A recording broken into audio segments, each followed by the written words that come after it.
You know those people who seem born to calm others down. That was Captain Roberts, a soft-spoken Englishman in the early 1800s, the kind of man who would help a sailor tie his boots or sit with a homesick boy just to tell him stories of home. Even in storms, when others panicked, Roberts stayed quiet, steady as the ocean beneath his ship. He had no enemies, no scandals, no signs of cruelty. That's what made what happened next so terrifying. Roberts wasn't just a captain, he was a mentor. Sailors said he treated his crew like brothers, not subordinates. Back then, most ship captains ruled through fear, using whips and hunger to control men. But Roberts never raised his voice. He believed kindness kept discipline better than cruelty. When one of his crew broke a rule, he'd just say, "We're all adrift in the same sea, son." They adored him for that. But months at sea can turn any mind strange. In those long stretches of silence, just wind, waves, and the endless horizon, something inside Roberts started to shift. His crew noticed him staring into the water for hours, whispering under his breath. He said he could hear voices in the tide, voices of lost sailors calling his name. At first, they laughed it off. Everyone talked to the ocean sometimes. But Roberts stopped eating. He started pacing the deck at night, talking to invisible crewmen. One night, a sailor woke to find the captain ringing the ship's bell over and over, shouting orders no one understood. He claimed the sea was full of ghost ships, that they were surrounded. The men begged him to go below deck and rest, but Roberts wouldn't. He said they had to free the trapped souls. Then he grabbed an axe. By dawn, the ship was in chaos.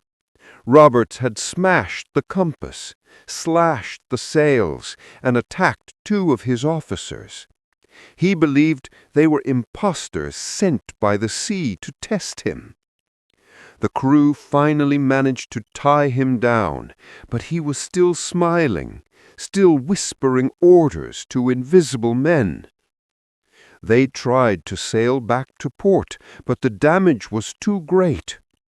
Weeks later, another ship found them drifting, torn apart by storms. Only a few survivors remained. Captain Roberts was not among them. Some say he threw himself overboard, believing he could command the ocean better from below. Others think the crew finished the job out of fear.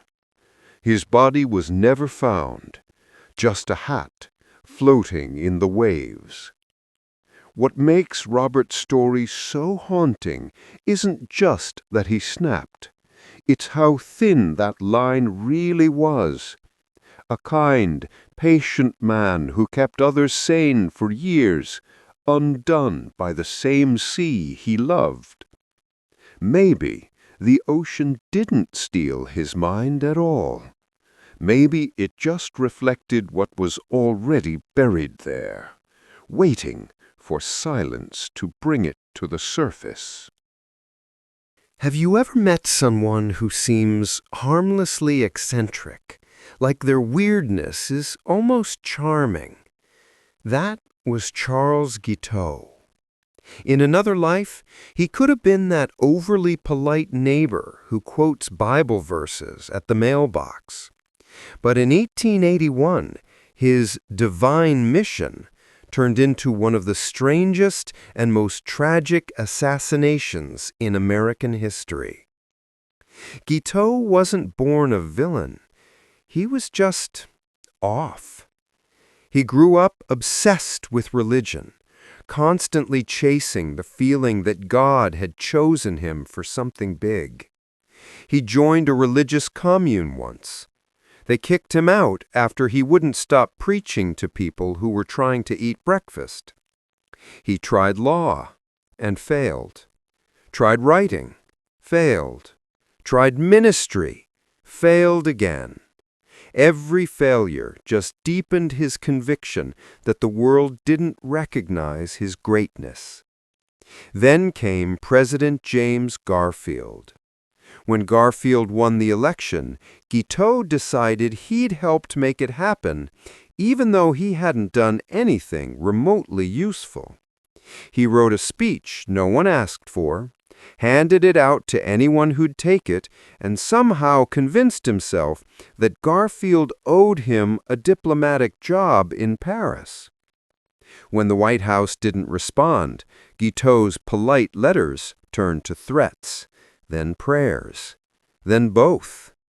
He believed God wanted him to remove Garfield, not out of hatred, but as part of a divine reshuffle of American destiny. He bought a pistol, not just any pistol, but a fancy one, because he wanted it to look nice in a museum someday. He even practiced at a shooting range, politely tipping his hat to people while loading bullets meant for a president. On July 2, 1881, he followed Garfield into Washington train station. Witnesses said Guiteau looked calm, almost cheerful. He stepped forward, fired 2 shots, and declared, "I am a stalwart, and now Arthur is president," as if he'd just done a favor for heaven and history. Garfield didn't die immediately. He lingered for months, writhing in agony while doctors made things worse with unsterilized hands. Meanwhile, Guiteau sat in jail writing letters to newspapers insisting he'd saved the nation, signing each one, Charles J. Guiteau, the Lord's man.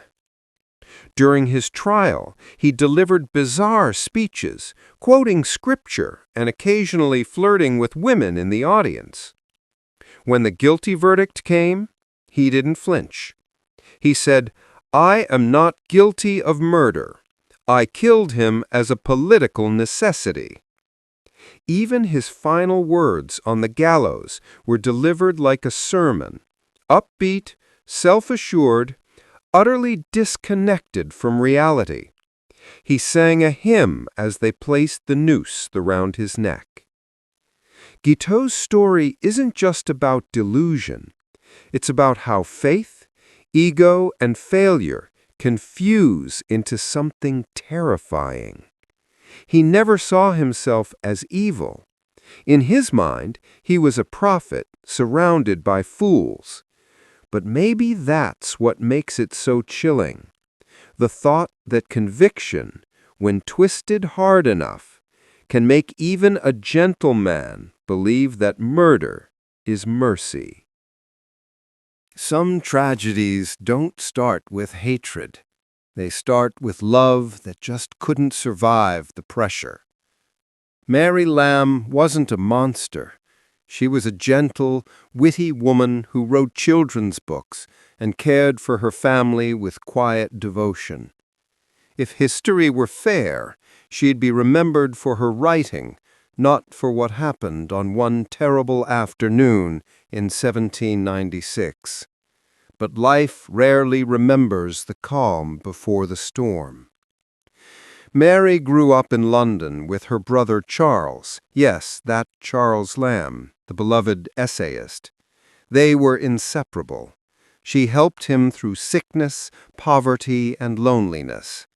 Together they turned their cramped, chaotic home into a small world of words and laughter. Charles adored her, said she had a sweetness of mind no madness could destroy. And that's the thing. Even he saw the madness coming. Mary suffered from what we'd now call bipolar disorder, but in the 18th century it didn't have a name, just whispers. Her moods swung like tides. Some days she was radiant, full of energy, laughing over tea and books. Other days she'd go quiet, her hands shaking, eyes glassy and distant. London's doctors had no cure for that, only leeches and restraint chairs. The day she snapped was ordinary until it wasn't. She was sitting at the family table sewing when her mind simply broke. Neighbors said they heard screams. When they ran in, they found Mary holding a knife, her mother lying still beside her. No argument, no motive, just chaos that struck without warning. Charles arrived moments later, and what he saw never left him. He refused to let the courts hang her. He begged for mercy, promising to take care of her himself. Against all odds, they agreed. Mary was placed in an asylum for a short time, then released into her brother's care. Most families would have hidden her away forever, but Charles kept his promise. For the next 38 years, he never left her side. They wrote together, tales from Shakespeare, a children's adaptation that's still read today. He helped her through every relapse, walking her back to the asylum when she felt the madness returning, waiting outside until she was well enough to come home. They lived a life built on impossible love, one held together by forgiveness and fear. Friends would visit and find Mary cheerful, sharp, and kind, pouring tea as though nothing had ever happened, and yet a knife always sat hidden in a drawer, wrapped in cloth, just in case. Mary outlived nearly everyone she loved, including Charles. When she died, she was buried beside him, the brother who saved her from the gallows, and the sister who couldn't save herself from her mind. It's tempting to call what happened insanity, but that word feels too simple. Mary's story isn't about a woman turning evil. It's about what happens when kindness collides with illness, and how love, even when it can't cure, can still forgive the unforgivable. Some artists lose themselves in their imagination. Richard Dadd got lost and never came back. He was one of those soft-spoken Victorian painters everyone liked. Gentle manners, neat clothes, the kind of man who'd apologize if his brush splattered near you. He specialized in delicate fairy scenes, tiny mystical worlds painted with impossible precision. People said his art looked like dreams caught in daylight. No one could have guessed that those same fairies would one day whisper him into murder. Dadd was born in 1817, a quiet prodigy from a modest family. He studied at the Royal Academy, painted mythic scenes, and was known for being almost obsessively polite, the sort of man who held doors open for people who'd already walked through. He laughed rarely, but when he did, it was gentle. To everyone around him, he was safe, kind, harmless. Then came the trip that changed everything. In 1842, a wealthy patron took Dadd on a grand tour across Europe and the Middle East, the ultimate painter's dream. They visited temples, ruins, and deserts. Somewhere along the Nile, something broke inside him. He started saying the Egyptian god Osiris was speaking to him, giving him secret instructions. His letters became strange, filled with divine orders and coded warnings. By the time he returned to England, he was convinced there were spirits hiding in human form, enemies of the gods. His family noticed the change immediately. He'd stare at empty corners, muttering replies to voices no one else heard. But he was still gentle, still trying to keep it together. His father, Robert Dad, adored him and refused to believe his son was losing his mind. One evening in 1843, father and son took a walk together in the countryside. It was supposed to be calming. Instead, Richard stopped mid-path, said he saw the devil shining through his father's face, and pulled out a knife. He stabbed him to death on the spot, certain he was killing a demon in disguise. Afterward, Richard fled to France. He was caught after attacking another man with a razor, smiling as if he were swatting at ghosts. When questioned, he calmly explained that the spirits had commanded him. There was no rage, just certainty. He spent the rest of his life in asylums, mostly at Bethlehem Royal Hospital, the infamous Bedlam. But here's where his story turns hauntingly beautiful. Even locked away, Dad painted. Not rough sketches or madness scribbles, masterpieces. His most famous, the Fairy Feller's masterstroke, took 9 years to complete. Every leaf, every face, painted with microscopic precision. The same hands that ended his father's life now created worlds too detailed for sane minds to imagine. Visitors said he was courteous, soft-spoken, almost saintly, except for the moments he whispered back to invisible things. When he died in 1886, he was buried quietly, his art largely forgotten. Only later did critics realize his brilliance and the tragedy that fueled it. Richard Dad wasn't born cruel. He was an artist who painted so deeply into fantasy that fantasy swallowed him whole. His fairies never left him. They just stopped being imaginary. They say the worst poison is the kind that tastes like trust. That line could have been written about Dr. William Palmer, the smiling English physician who spent years curing people by day and killing them by night. His patients never suspected a thing. Why would they? He was charming, punctual, a pillar of the community. Mothers let him hold their newborns. Widows thanked him for kindness after funerals he may have caused. No one doubted the good doctor of Rugeley. Palmer didn't start out wicked. Born in 1824, he seemed destined for comfort. Educated, well-spoken, and genuinely skilled with the scalpel. But like many respectable men in Victorian England, he had one fatal weakness: the thrill of gambling. Horse races were his escape. The problem was, he wasn't good at winning. Every loss dug him deeper into debt. Soon, he owed more money than he could ever repay through medicine. That's when the calculating part of his mind, the part that understood dosage, timing, and anatomy, began thinking about poison. At first, people around him just had bad luck. A colleague lent him money, then suddenly died after dinner. His wife, Annie, fell ill and never recovered.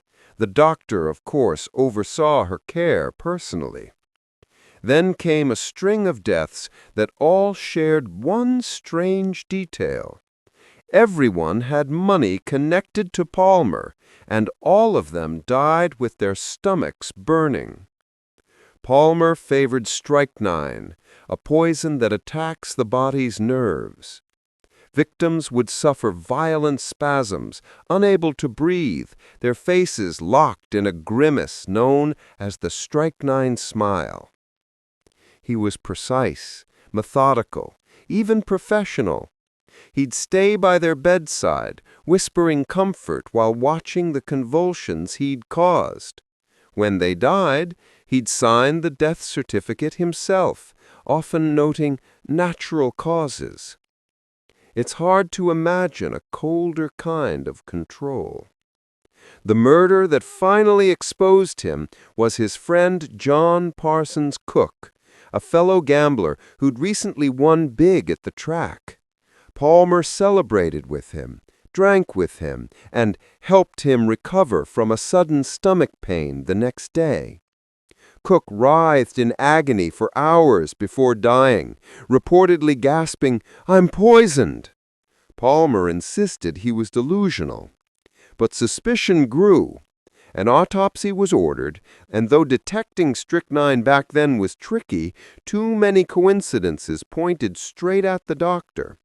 His debts, his gambling, his missing insurance money, the whole town began whispering. Palmer was arrested, and his trial became a national obsession. Even Charles Dickens wrote about it, calling him the greatest villain ever to grace the gallows. When sentenced to hang, Palmer remained eerily calm. His last request was brandy, fitting, considering how often he toasted men he later murdered. As the trapdoor opened beneath him in 1856, he reportedly said, "Cook was my friend." Maybe he believed it. Maybe that was the point. In the end, Palmer proved that evil doesn't always wear a sneer. Sometimes it greets you politely, asks how you're feeling, and prescribes the very thing that kills you. The church bells rang the same way they always did that morning. No one knew they were calling two people toward a story that would end in both love and blood. Ellen Smith walked to the meeting house wearing her Sunday dress, the same one her fiancé once said made her look like a bride already. He wouldn't say that again. Ellen was a young woman from North Carolina, known for being gentle, helpful, and hopelessly devoted to her church. She sang in the choir, carried baskets for the poor, and was the kind of person people trusted with their secrets. When she met Peter DeGraff, she thought she'd found the man God had written into her future. He was handsome, polite, and promised her everything: marriage, a home, a life together. For a while, he kept that promise. Then one day, he simply stopped showing up. Rumors began swirling. Some said he'd gotten another woman pregnant. Others whispered that he was ashamed to marry someone of Ellen's social standing. But the truth that mattered most was this: Ellen was left alone, humiliated, and visibly pregnant herself. In a small southern town in the 1890s, that was a death sentence for reputation. She pleaded with Peter to make things right, but he laughed it off, told her to leave him alone, and warned he'd shoot her like a dog if she embarrassed him again. So she bought a pistol. On July 20th, 1892, Ellen stood outside the factory where Peter worked, waiting quietly. When he came out, she didn't scream or cry. She just called his name. He turned, maybe expecting an apology, maybe ready with another cruel word. And that's when she pulled the trigger. One shot to the chest. He fell instantly. Witnesses said she didn't try to run. She just stood there, the gun still warm in her hand, and said softly, "He ruined me." At her trial, the courtroom was divided. Half the women wept for her, a betrayed girl punished for a man's deceit. The other half looked away, afraid they might understand her too well. Ellen herself seemed detached, even gentle, as if her body was there, but her mind had burned out weeks before. When the verdict came, guilty of murder, she only nodded. She said she was ready to meet her Maker. On the morning of her execution, she dressed carefully as though attending church.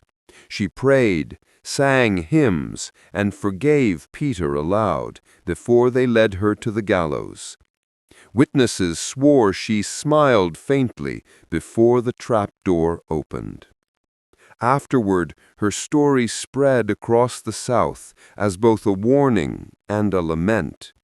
Folk singers turned it into a ballad, Poor Ellen Smith, a haunting song about love, betrayal, and the quiet fury of a heart too broken to bend anymore. History remembers her as a sinner, a victim, and a murderer all at once. Maybe she was all three. Maybe that's what makes her story so hard to forget. Because heartbreak, when cornered, sometimes finds its own justice. Love stories usually end with a promise, not a police report. Sada Abe's story began with passion so consuming it burned away everything else. Logic, fear, morality, even her own sense of self. She wasn't born cruel or dangerous. She was born in Japan in 1905, a clever, spirited girl from a respectable family. But life chipped at her early. Her family's reputation fell apart after her father's affairs became public. She was sent to work in a geisha house, where men treated affection like a currency. It hardened her, but it didn't kill her hunger for love, the kind that felt like belonging. When she met Kichitsu Ishida, a married restaurant owner, that hunger finally found a home. Their connection was instant, wild, physical, all-consuming. For days at a time, they locked themselves in a room, ignoring the world outside. Servants brought food to the door and left it untouched. They didn't eat much. They didn't sleep much either. Sada later said it felt like being the same soul in two bodies. But obsession never stays soft. As their affair deepened, she grew afraid he'd leave her, that he'd return to his wife and forget the fever they'd shared. Ishida tried to calm her, saying she was his only real love, but words couldn't reach her anymore. She started carrying a knife, not to harm him at first, but to comfort herself, like holding control in her hands. Then, in May 1936, during another of their long private meetings, she acted. While Ishida lay sleeping beside her, she pressed the sash of her kimono around his neck and pulled. He woke, gasping, but didn't fight her.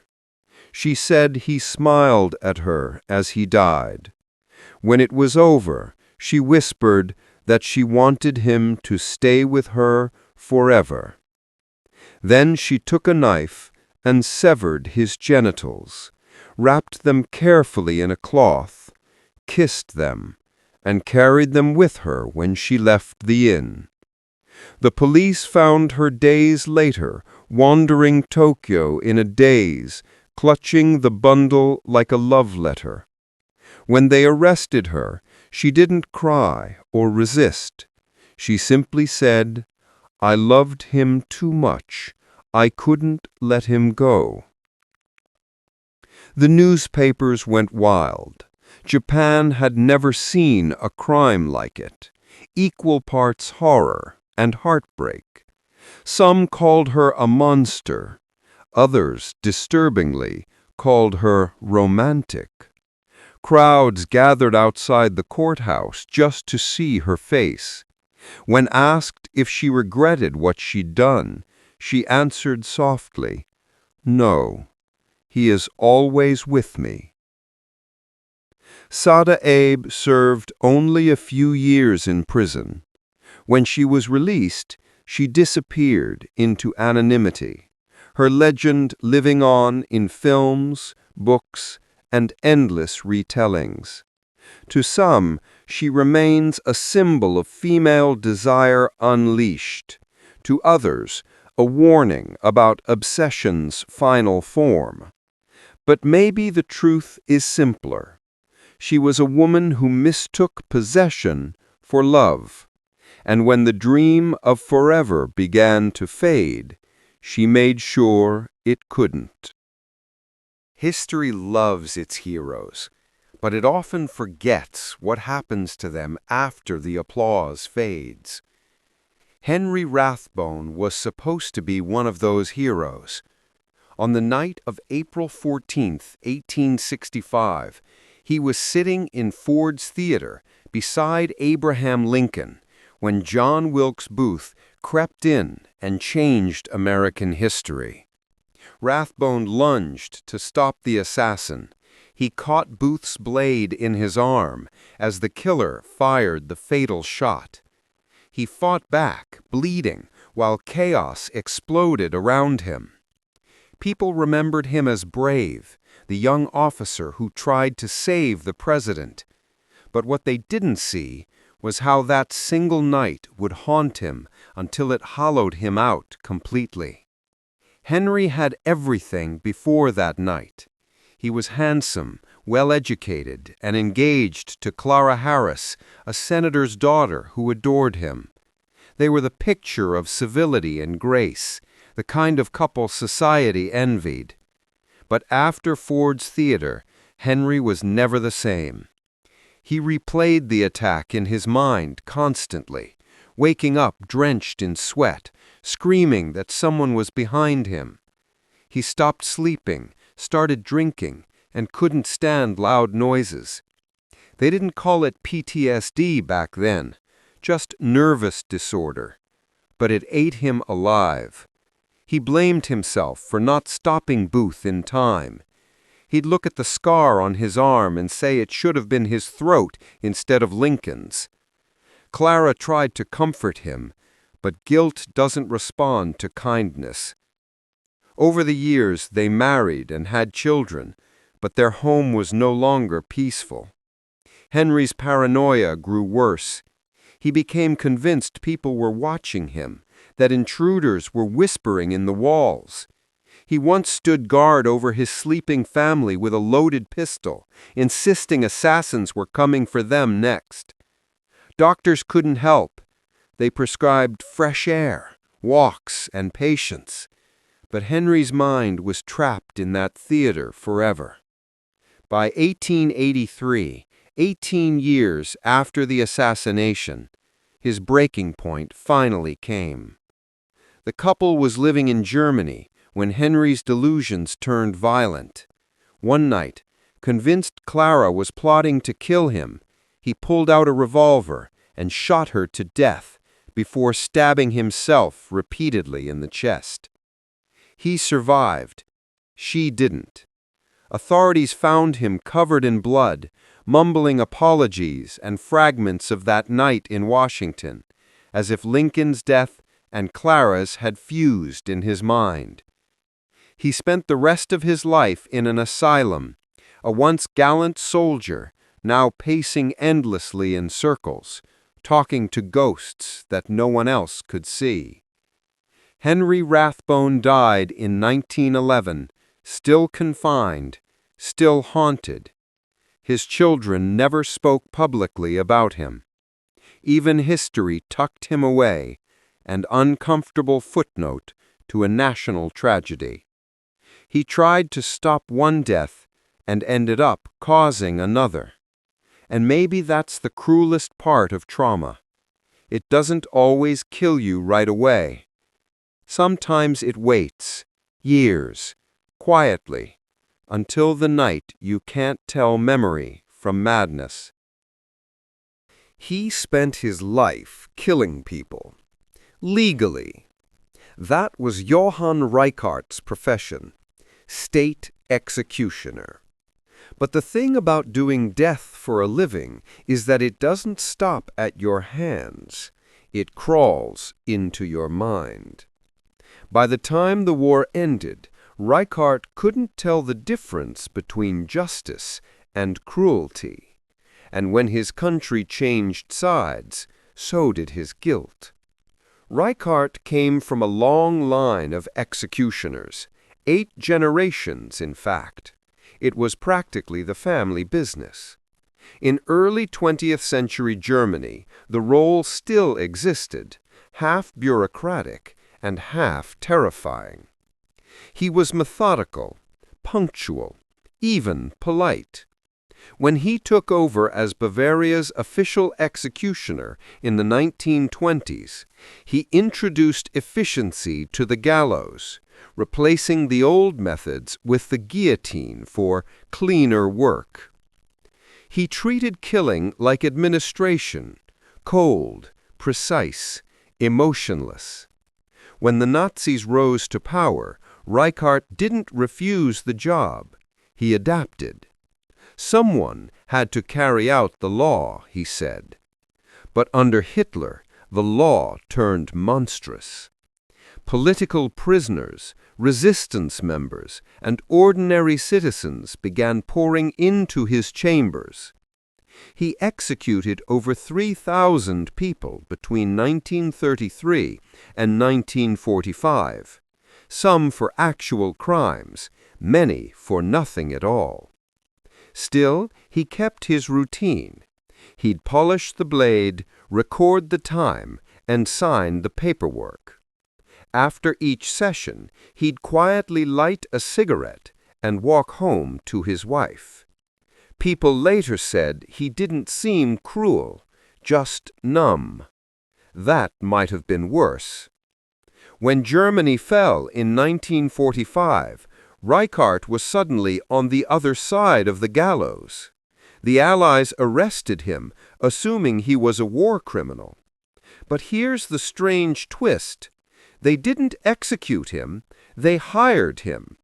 The U.S. military needed someone to hang Nazi officers at Nuremberg, and Johann Reichhardt was the only man alive who knew how to do it cleanly. So he became the executioner of the regime he'd once served. He obeyed again, just as calmly as before. But this time, something broke inside him. Maybe it was the faces of men he'd known. Maybe it was realizing that he'd been following orders his whole life, and that both sides claimed righteousness. After Nuremberg, he stopped working. His wife left him. His son took his own life, unable to live with the family's legacy. He began drinking, haunted by the sound of the blade dropping, a sound that once paid for his dinner. He spent his final years alone, unwanted and unemployed. Neighbors avoided him. No one wanted to share a street with the hangman of Munich. He died in 1972, a broken old man, muttering that his only crime had been doing his duty. Reichardt's story is what happens when obedience replaces conscience. He wasn't born evil, just disciplined, loyal, and unthinking. And maybe that's what frightened him most in the end, realizing that he'd spent a lifetime mistaking procedure for morality, and precision for peace. He prayed for peace every morning and packed gunpowder every night. John Brown believed he was doing God's work, and maybe that was the problem. He didn't fight for wealth or power or revenge. He fought for freedom and believed blood was the only language evil could understand. Born in 1800 in Connecticut, Brown was raised in a home where slavery wasn't just wrong, it was sin itself. His father taught him that every human being, no matter their skin, was equal in God's eyes. Brown carried that belief like scripture. He read the Bible as a call to action, not contemplation. He believed faith meant doing, not waiting. And when America refused to end slavery, he decided to end it himself. He started small, donating to anti-slavery causes, helping escaped slaves reach safety on the Underground Railroad. He was gentle, polite, a family man with a soft voice. But every year the news grew darker. New slave states added, new atrocities described, new compromises made. To John Brown, patience began to feel like complicity. He said, "Talk is a national pastime, but action is divine." Then came Bleeding Kansas. In the 1850s, pro-slavery and anti-slavery settlers flooded into Kansas, each trying to sway its future. What began as a political dispute turned into chaos, raids, burnings, lynchings. Brown and his sons went to fight, not as soldiers, but as self-declared avengers. When pro-slavery men massacred abolitionist settlers, Brown snapped. One night in 1856, he led a group of followers to Potawatomi Creek and dragged 5 pro-slavery men from their homes. They were hacked to death with broadswords. Brown said it was God's judgment. To his supporters, he was a prophet. To his enemies, a terrorist. But to Brown, there was no difference. Without the shedding of blood, he said, there is no remission of sin. His final act would make that belief immortal. In 1859, he planned an audacious raid on the Federal Armory at Harper's Ferry, Virginia. The idea was simple: seize weapons, arm enslaved people, and spark a nationwide revolt. It was supposed to be the beginning of the end for slavery. Instead, it was the beginning of his end. The plan unraveled immediately. Townspeople fought back, and U.S. Marines, led by none other than Robert E. Lee, stormed the building. 10 of his men were killed, including 2 of his sons. Brown was captured, beaten, and dragged to trial. Reporters expected to find a monster. Instead, they found a calm old man quoting scripture and speaking about justice. When the judge sentenced him to hang, Brown said, "If it is deemed necessary that I should forfeit my life for the furtherance of the ends of justice, let it be done." On December 2nd, 1859, he walked to the gallows carrying a Bible. As the trapdoor fell, some said his face looked peaceful, as if he truly believed he was crossing into heaven. A few years later, the Civil War began, and soldiers on both sides sang about him.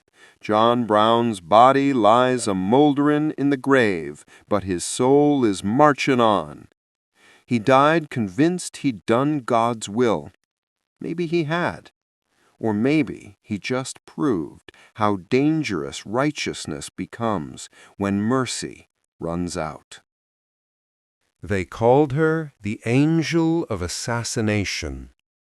Strange title for a woman who just wanted peace. Charlotte Corday didn't dream of blood or glory. She dreamed of quiet, a France where people stopped killing each other in the name of freedom. But in the chaos of revolution, even peace can start to sound violent.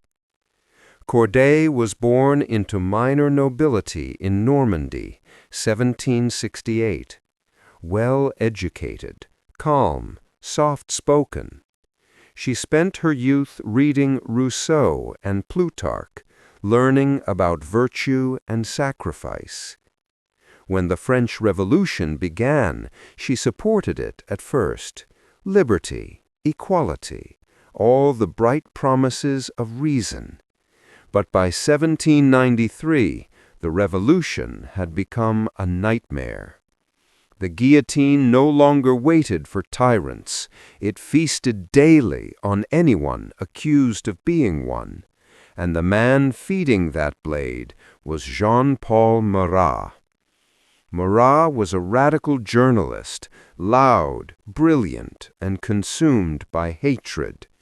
From his bathtub, where he worked due to a skin disease, he wrote lists of enemies of the people and urged their execution.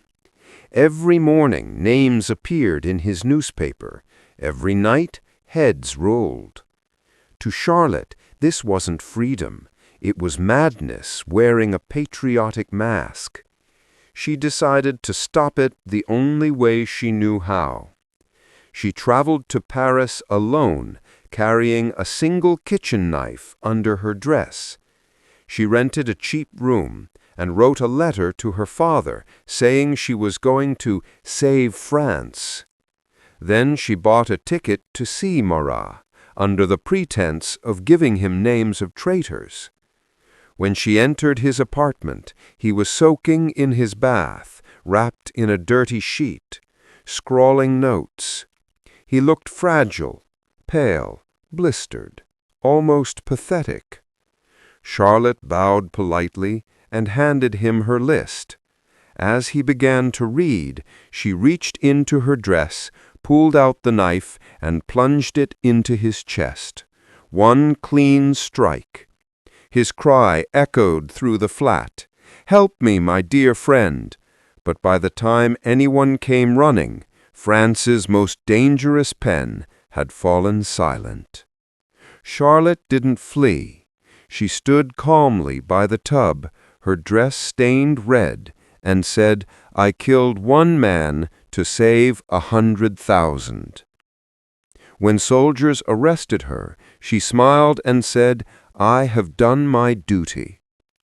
Her trial was swift. France didn't waste time on heroes who didn't fit its script. She defended herself eloquently, admitting everything but remorse. When the judge asked if she regretted her act, she answered, "I killed one man for the sake of peace." 4 days later, she climbed the guillotine steps dressed in white, her face serene. Witnesses said she looked like she was walking down an aisle, not to death, but to purpose.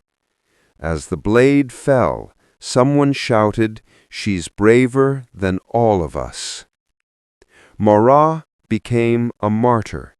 Statues rose and paintings glorified his death. Charlotte became a ghost, erased, rebranded as either a saint or a lunatic, depending on who told the story. But maybe she was just a woman trapped in a world that left no room between submission and violence, and chose the blade because no one listened to anything softer. What happens when a man thinks too deeply in a country that punishes thinking? Pyotr Chadayev found out. He wasn't a revolutionary or a rebel. He didn't raise armies or shout slogans. He just asked the wrong question at the wrong time, and Russia decided he must be insane for asking it. Born in 1794 into privilege, Chadayev was everything an empire could want from its intellectual elite: educated, elegant, loyal to his country. He served in the Napoleonic Wars, mingled with aristocrats, and returned home to a Russia bursting with pride after defeating Europe's mightiest army. But where others saw glory, Chadayev saw emptiness. He looked around and realized that Russia, for all its size, didn't seem to stand for anything beyond obedience and fear. So he did what philosophers do. He wrote about it. His essays, the philosophical letters, weren't treasonous on the surface. He didn't attack the Tsar or call for revolution. He just pointed out that Russia had contributed little to world thought, that it seemed cut off from history, neither East nor West, neither ancient nor modern. He wrote, "We live as though we were strangers to the universal family of mankind." It was a quiet, elegant insult, and in 1836 that was enough to make him an enemy of the state. The Tsar's government reacted like he'd fired a cannon. The letter was banned immediately. The magazine that published it was shut down, and Chadayev, the polite philosopher who'd merely shared his thoughts, was officially declared insane. Not arrested, not exiled, just mad. It was political theater at its cruelest. Easier to call a man crazy than to admit that he was right. They assigned him a personal doctor who visited weekly to confirm his mental disorder. He wasn't allowed to leave Moscow. Neighbors whispered. Friends vanished. The label stuck like a curse. The thinking man who'd thought himself out of sanity. At first, Chadayev tried to fight back with irony. He wrote another essay called Apology of a Madman, mocking the regime that had silenced him. Yes, I am mad. I am mad with love for my country. But irony only shields you for so long. Isolation eats the sharpest minds. Over time, he began to crack. The same mind that once analyzed civilizations turned inward, chewing itself to pieces. He grew paranoid, reclusive, haunted by invisible critics. His wit faded, his health collapsed. When he died in 1856, there was no funeral crowd, no statue, no glory. Just a few students whispering his name as a cautionary tale.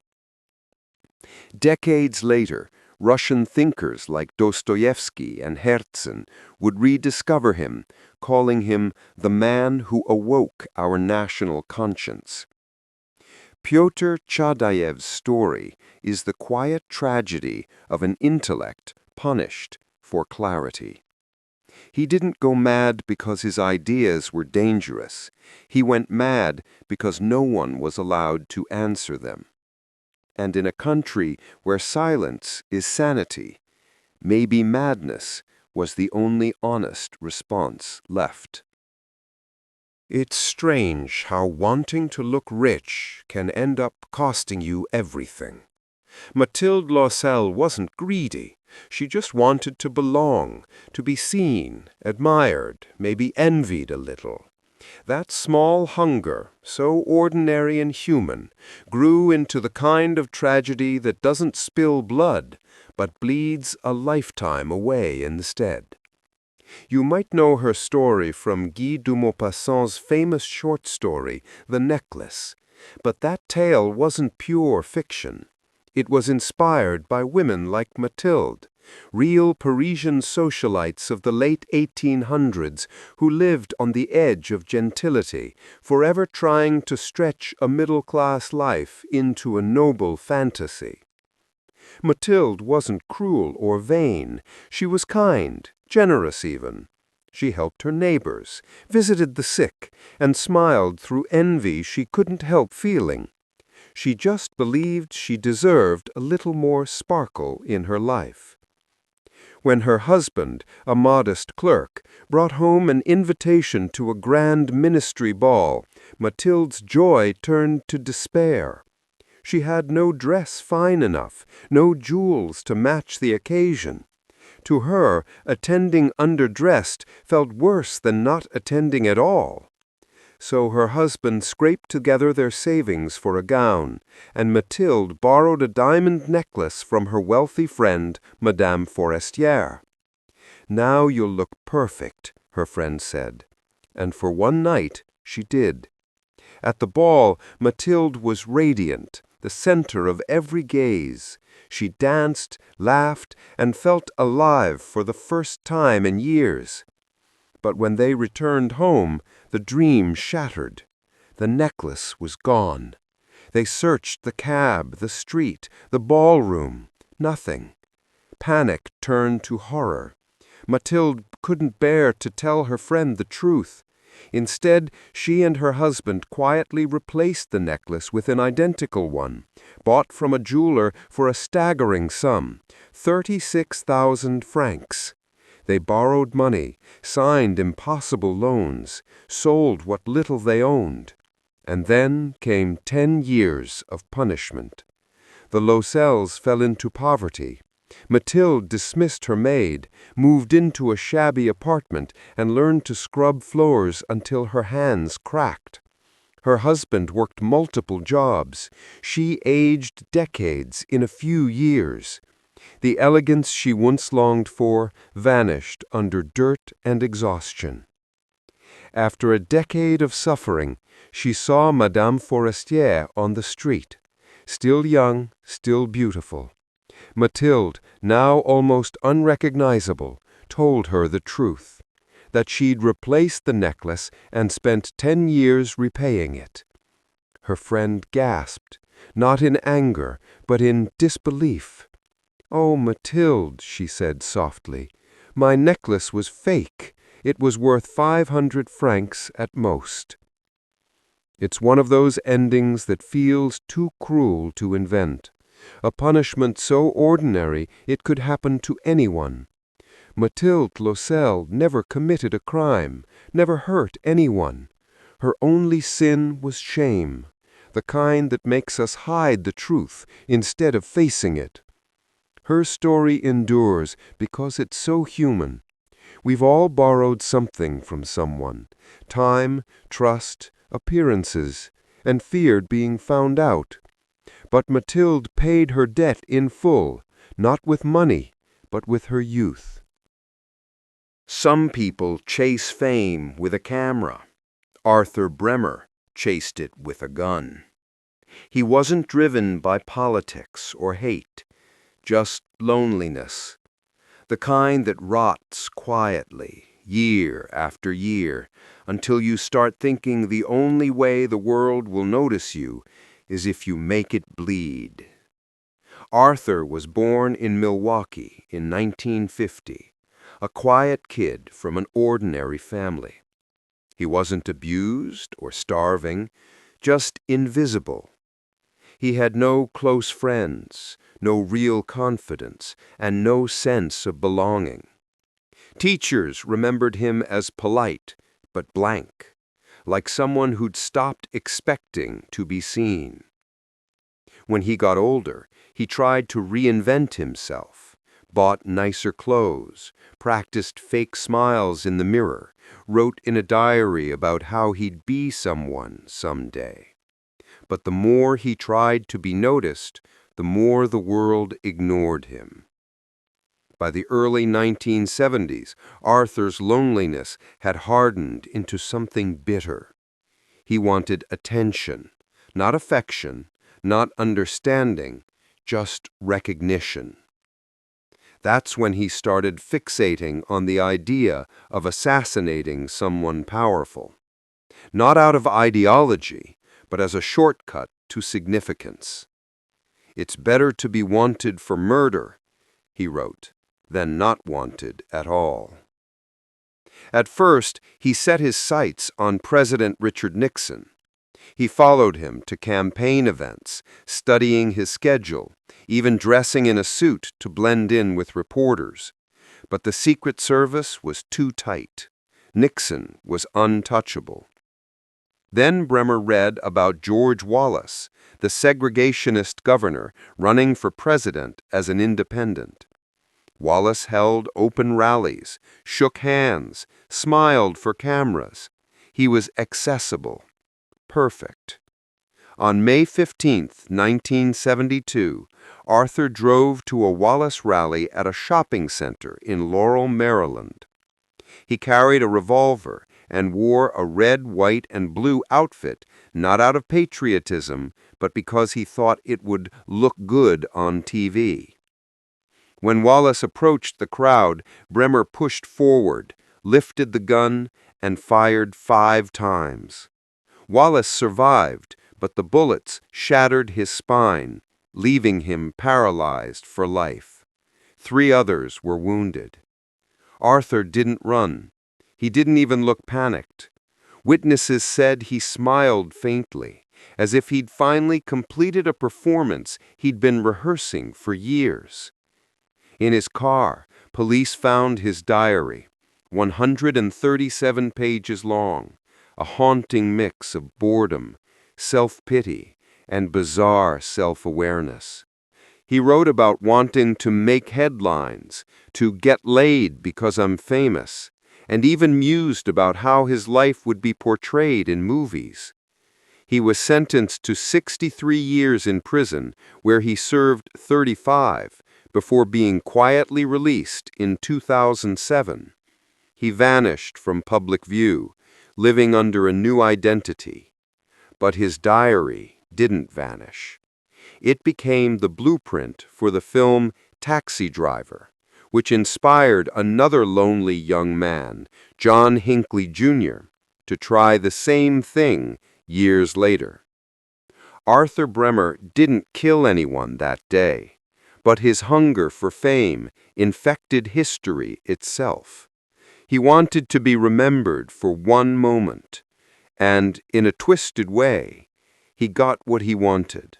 Not glory, not admiration, but proof that sometimes attention is the most dangerous addiction of all.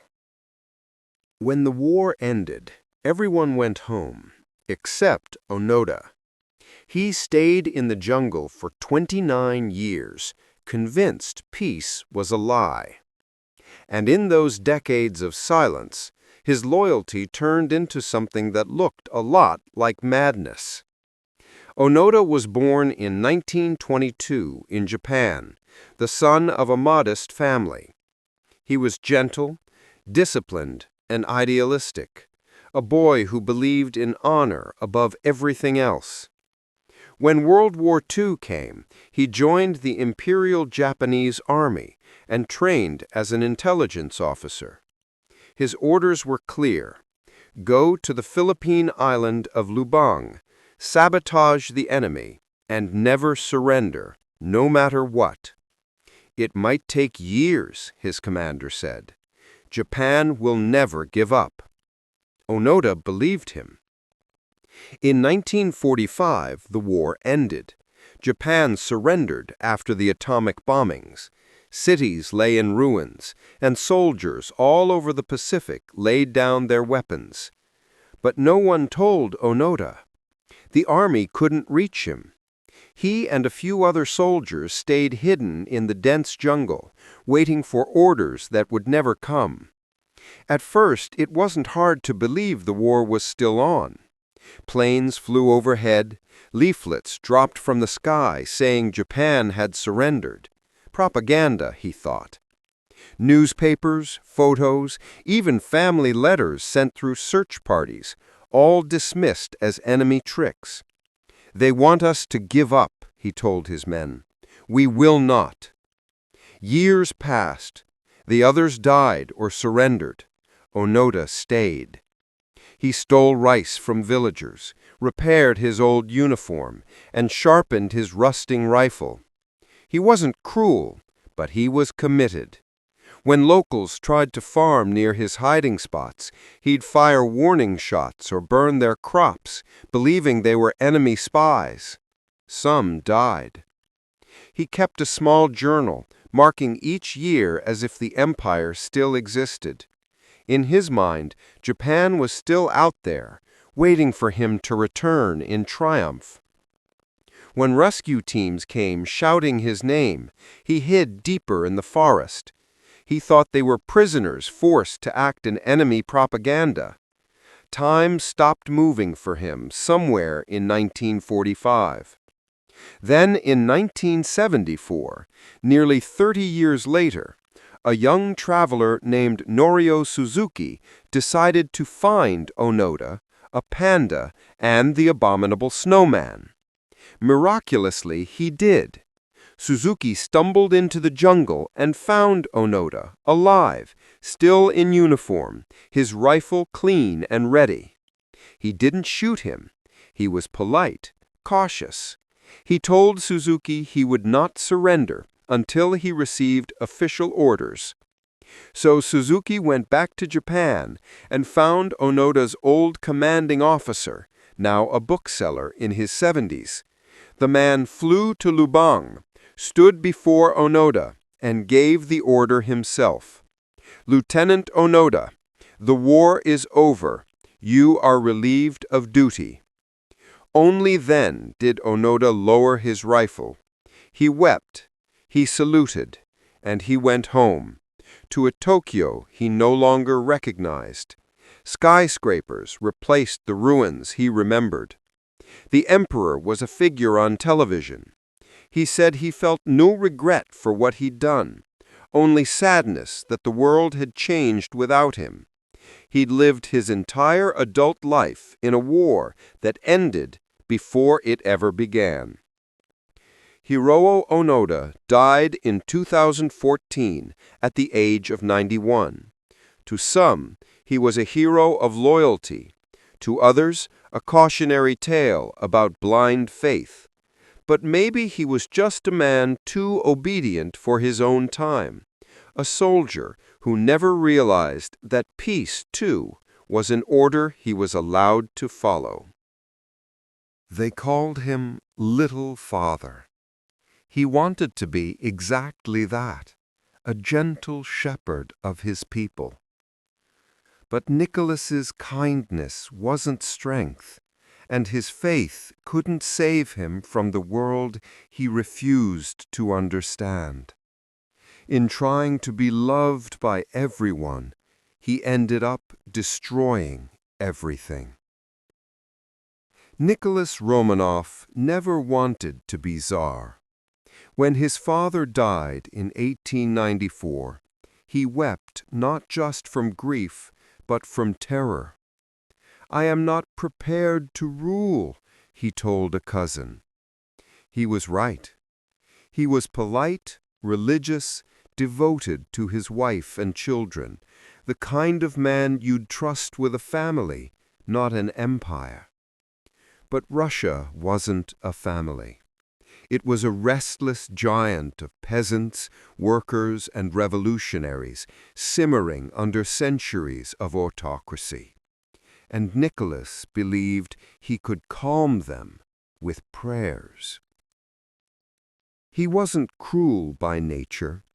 He believed in duty, honor, and God's will. Every morning he read the Bible before breakfast.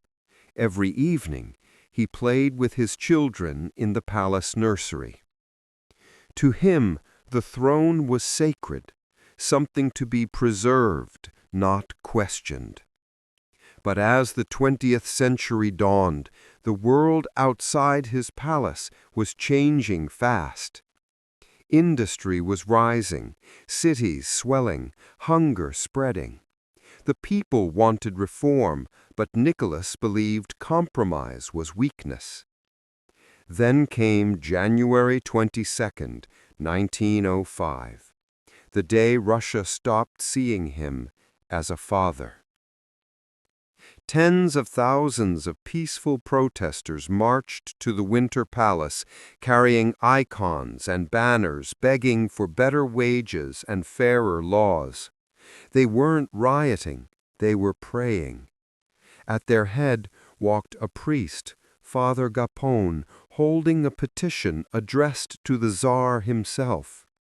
But Nicholas wasn't there. Nervous ministers and soldiers handled the crowd instead, with rifles. When the smoke cleared, hundreds were dead. Some accounts say over 1,000.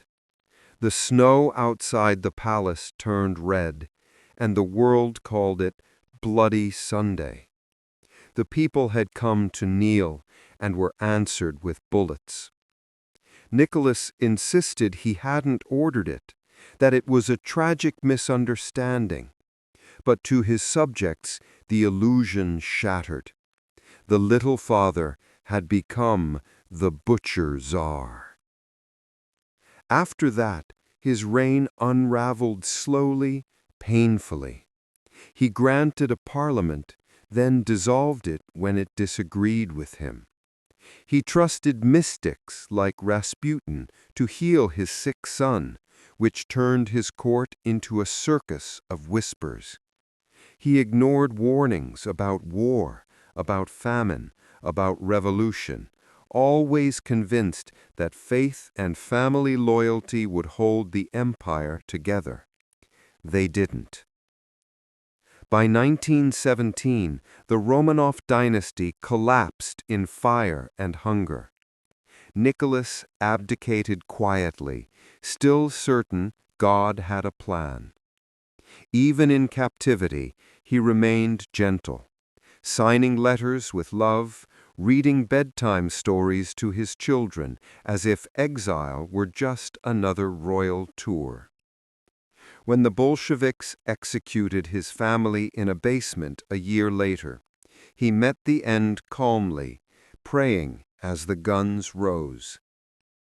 Nicholas II wasn't a monster. He was something sadder, a man who believed goodness could replace leadership, that devotion could outthink history. He said please and thank you while describing how he ate her. That's what made Issei Sagawa so chilling. Not the crime itself, but the calm way he spoke about it. To the end, he never shouted, never cursed, never even looked angry. Just a small man with soft manners and an obsession that swallowed his soul. Sagawa was born in 1949 in Kobe, Japan. Frail, shy, often sick. His parents were wealthy and indulgent, protecting him from the world. He grew up reading poetry, studying art, and feeling utterly invisible. He was intelligent, but he couldn't connect with anyone. Somewhere along the way, that isolation twisted into something darker. By his teens, he developed fantasies about eating women, not out of rage or hatred, but out of desire. He said it wasn't about killing, it was about possessing beauty. By 1981, he was a 32-year-old literature student in Paris, studying at the Sorbonne. He was quiet, polite, always smiling slightly, the kind of foreign student teachers called well-mannered. Then he met Renée Hartevelt, a Dutch woman studying French literature. She was everything he admired, tall, confident, radiant. He invited her to his apartment to read poetry and share dinner. She said yes. That night, he poured her wine, thanked her for coming, and shot her in the neck while her back was turned. Then, with the calmness that still horrifies the world, he fulfilled the fantasies he'd nurtured for years. He cut pieces from her body, cooked them, and ate them, describing the taste later as melting and tender. He said it wasn't violence, but love, that by consuming her, he'd made her a part of him forever. For 2 days, he continued the ritual, taking photographs, reading beside her corpse, writing about his feelings in meticulous detail. He even tried to dispose of the remains by packing them into suitcases. But he was caught in the act at a nearby park, the police opening his luggage to a scene from a nightmare. What followed was one of the strangest trials in modern history. The French court declared him legally insane and unfit for trial. Instead of prison, he was sent to a psychiatric hospital, but only for a few years. When his wealthy father negotiated his return to Japan, the system there found a loophole. France refused to hand over the case files, leaving Japan with no legal grounds to hold him. Within days, Issei Sagawa was a free man. He gave interviews, wrote books, even appeared on talk shows, smiling, polite, disturbingly open about what he'd done. "I am weak," he once said. "I couldn't stop my desires." He lived quietly in Tokyo until his death in 2022, treated more as a curiosity than a criminal. Sagawa's story forces a question most people don't want to ask. How does someone so ordinary become capable of something so unthinkable? He wasn't a monster by appearance. He was small, shy, even kind. But under that civility lived a truth that still unsettles. Evil doesn't always scream. Sometimes it whispers, "Thank you," before it begins. He didn't want to kill a king out of hate. He wanted to kill him out of love. James Hadfield wasn't a traitor, and he wasn't a monster.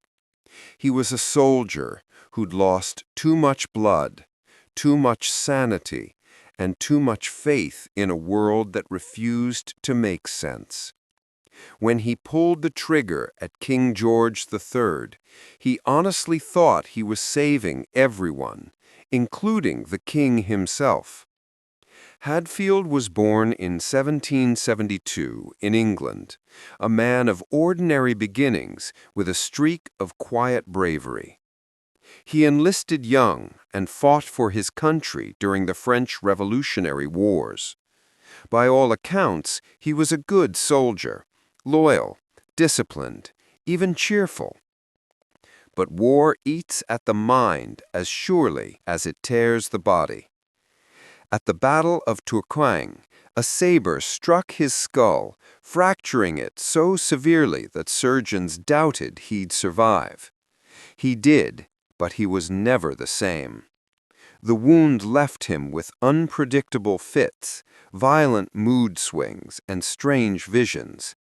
He'd speak about divine messages, about destiny, about how God had chosen him for something important. Back then, words like trauma or psychosis didn't exist. A man either behaved or he didn't. Hadfield's behavior simply made people uneasy. After the war, he tried to live quietly. He married, worked odd jobs, attended church. But the sermons fed his delusions. He became convinced that Christ's second coming couldn't happen until a great sacrifice had been made. Someone, he believed, had to die to cleanse the world's sins. And that someone had to be him. But suicide was a sin, a direct ticket to damnation. So in his fractured logic, he found a loophole. If he committed a public crime worthy of execution, he could be killed without condemning his soul. That's where the king came in. On May 15, 1800, King George III attended a play at London's Drury Lane Theatre. The crowd cheered as he entered, waving to his subjects. In the audience, James Hadfield stood up, raised a pistol, and fired. The shot missed, deliberately. Guards tackled him immediately, but he didn't resist. He smiled faintly and said, "God bless you, gentlemen. You are saving me from sin." The court expected a clear-cut conviction for treason, but the trial became historic. For the first time in British law, Lawyers argued insanity as a defense. Hadfield's attorney explained that his intent wasn't murder. It was delusion, a mind broken by war and faith. The court agreed. He was found not guilty by reason of insanity and confined to Bethlehem Hospital, Bedlam, for life. In Bedlam, Hadfield was quiet, polite, and cooperative. He'd spend hours writing letters to the king apologizing, saying he'd only wanted to end suffering. When he died years later, even his caretakers admitted they couldn't hate him. He wasn't cruel, just lost in a faith too literal for this world. James Hadfield's story changed more than he ever knew. His trial became the foundation of modern insanity law, a strange kind of redemption for a man who believed he had to die to save others. He aimed at a king, but hit something bigger, the realization that mercy might still belong to the mad. He wrote love songs and died surrounded by barricades. Jean-Baptiste Clément believed words could change the world, but when words failed, he picked up a rifle. For a man who only ever wanted to write poetry for the poor, that choice was both his rebellion and his tragedy. Clément was born in 1836 on the outskirts of Paris, the son of a humble baker. He grew up watching workers labor endlessly, while the rich dined on gold-plated comfort. His childhood taught him that poverty wasn't just an accident, it was designed. Still, he wasn't a fighter by nature. He loved music, language, and laughter.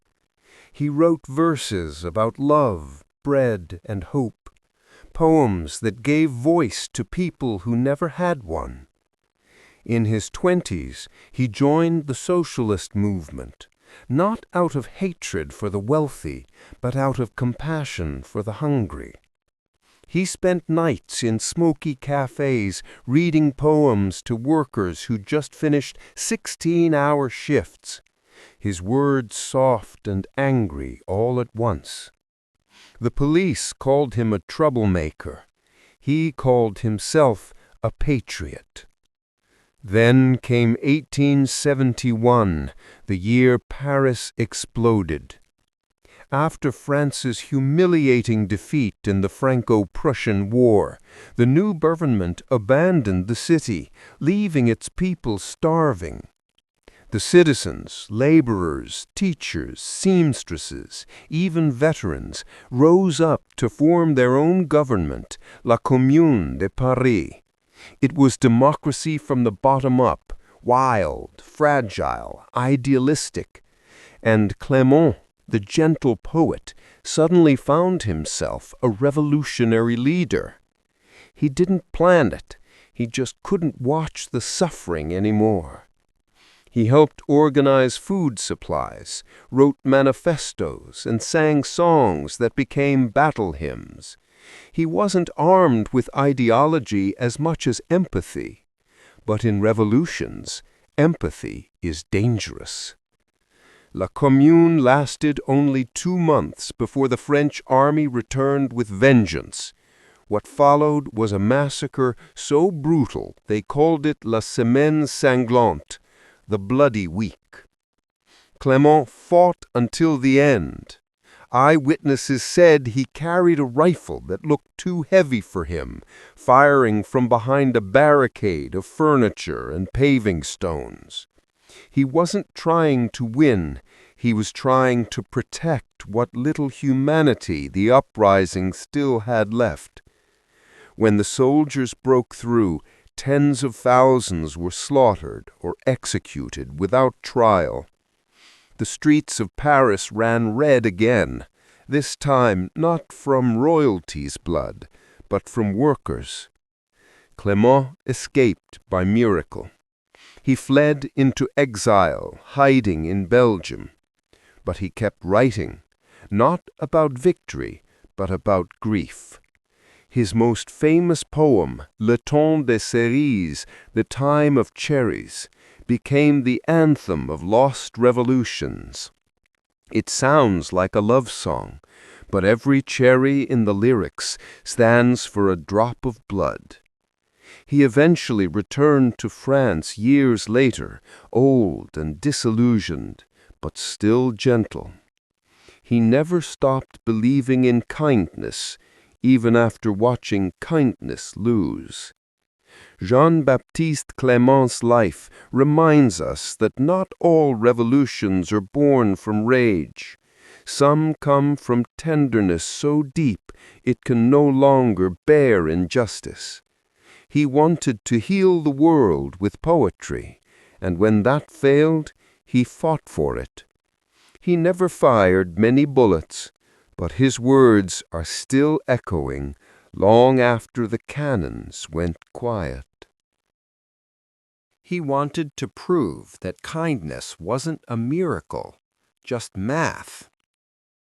George Price set out to explain why humans help each other, why we sacrifice for strangers, why love exists in a world built on survival. He found the answer, and then somehow that answer broke him. Born in 1922 in New York, George was brilliant, eccentric, and restless, the kind of man whose curiosity burned faster than his contentment. He studied chemistry, worked on the Manhattan Project, and later moved into genetics. He wasn't trained in biology, but that didn't stop him. He believed logic could solve anything, even the mystery of morality. In the late 1960s, he stumbled onto a problem that obsessed scientists for decades.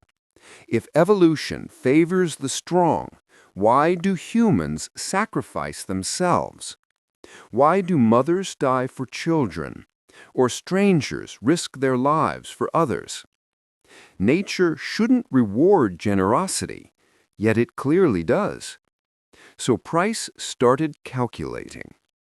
What he discovered would become one of the most profound equations in evolutionary biology, the Price equation. In simple terms, it mathematically explained altruism, showing how selfless behavior could evolve because it helped the survival of genes shared by relatives or communities. In short, we help others because at the genetic level, we're helping parts of ourselves. It should have been his triumph. Instead, it was his undoing. The more he analyzed his formula, the colder it felt. Every act of kindness, every sacrifice, every tear shed for another, just numbers, just evolution protecting itself. Price began to feel like he'd stripped love of its soul. If goodness was only a genetic trick, then what was the point of being good at all? In a desperate search for meaning, he turned to religion. He said God had chosen him for a purpose. He started walking into churches, talking to strangers, giving away everything he owned, clothes, money, even his apartment. He let homeless people sleep in his bed while he stood outside in the snow, praying. He said it made him feel pure. Eventually, he was homeless himself, still brilliant, but unraveling fast. Friends said he looked like a ghost in a lab coat. In 1975, he was found dead in a squat in London, a suicide. Beside him were his Bible, his scientific papers, and letters filled with guilt. He'd written that his equation explained everything except the human heart. After his death, other scientists continued his work, using his ideas to build the foundations of modern evolutionary psychology. But Price's story became its own kind of warning. He'd stared too long into the machinery of existence and couldn't find the comfort of meaning inside it. George Price tried to calculate kindness and found despair instead. Maybe the real irony is that his own self-destruction, giving until there was nothing left, proved his theory right. Even his death, in a way, was the final act of altruism. One man trying to give everything, even himself, back to the world. Every genius leaves a shadow, and sometimes that shadow starts to hate the light. Tycho Brahe was one of the brightest minds of the Renaissance, a man who mapped the heavens with such precision that he helped rewrite humanity's place in the cosmos. But brilliance has gravity. It pulls people in and crushes them when they get too close. Brahe was born in 1546, a Danish nobleman obsessed with the stars. He built Europe's most advanced observatory, Uraniborg, where he charted planetary movements decades before telescopes even existed. His observations became the data that would later prove Kepler's laws of planetary motion, but Tycho didn't live long enough to see it.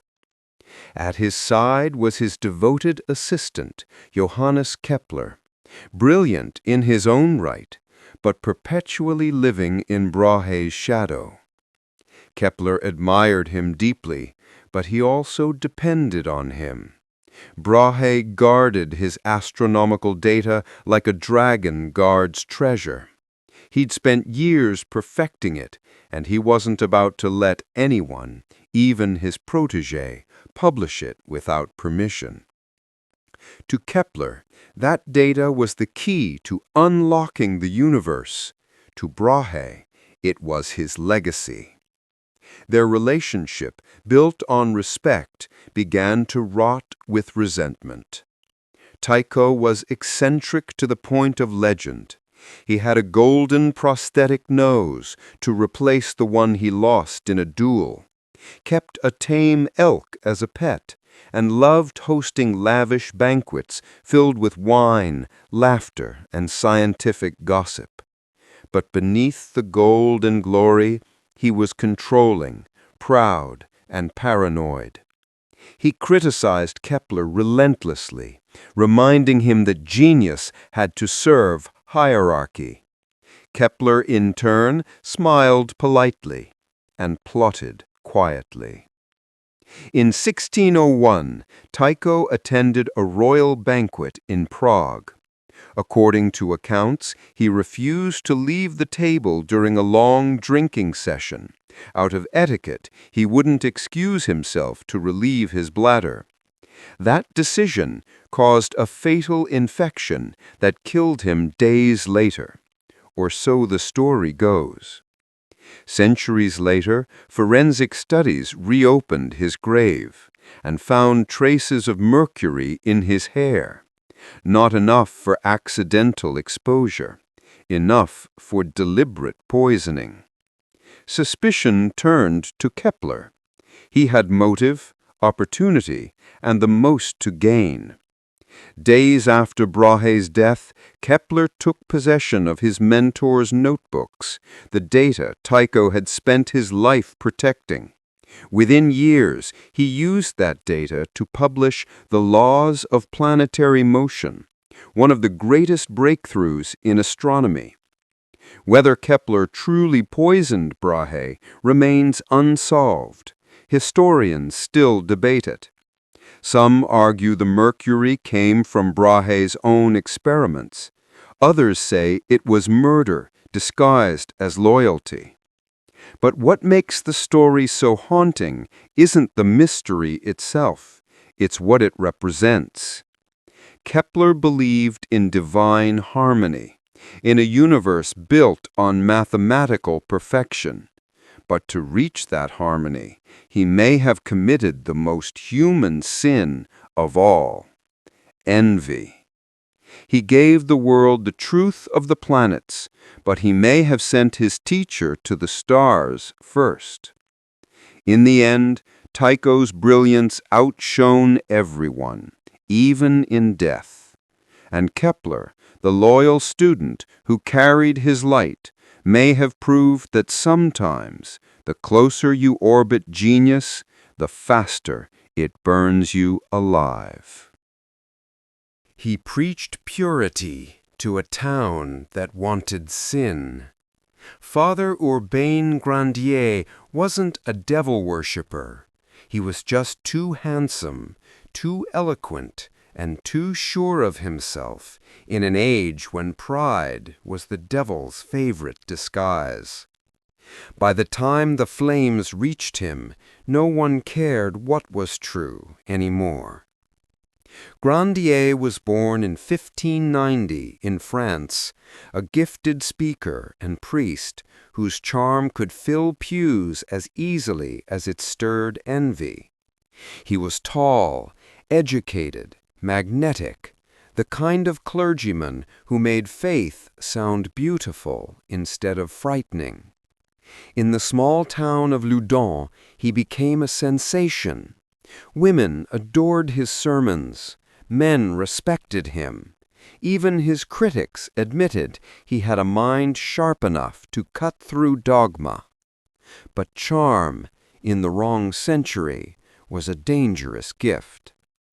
Grandier's confidence drew suspicion from the church, especially because he refused to play politics.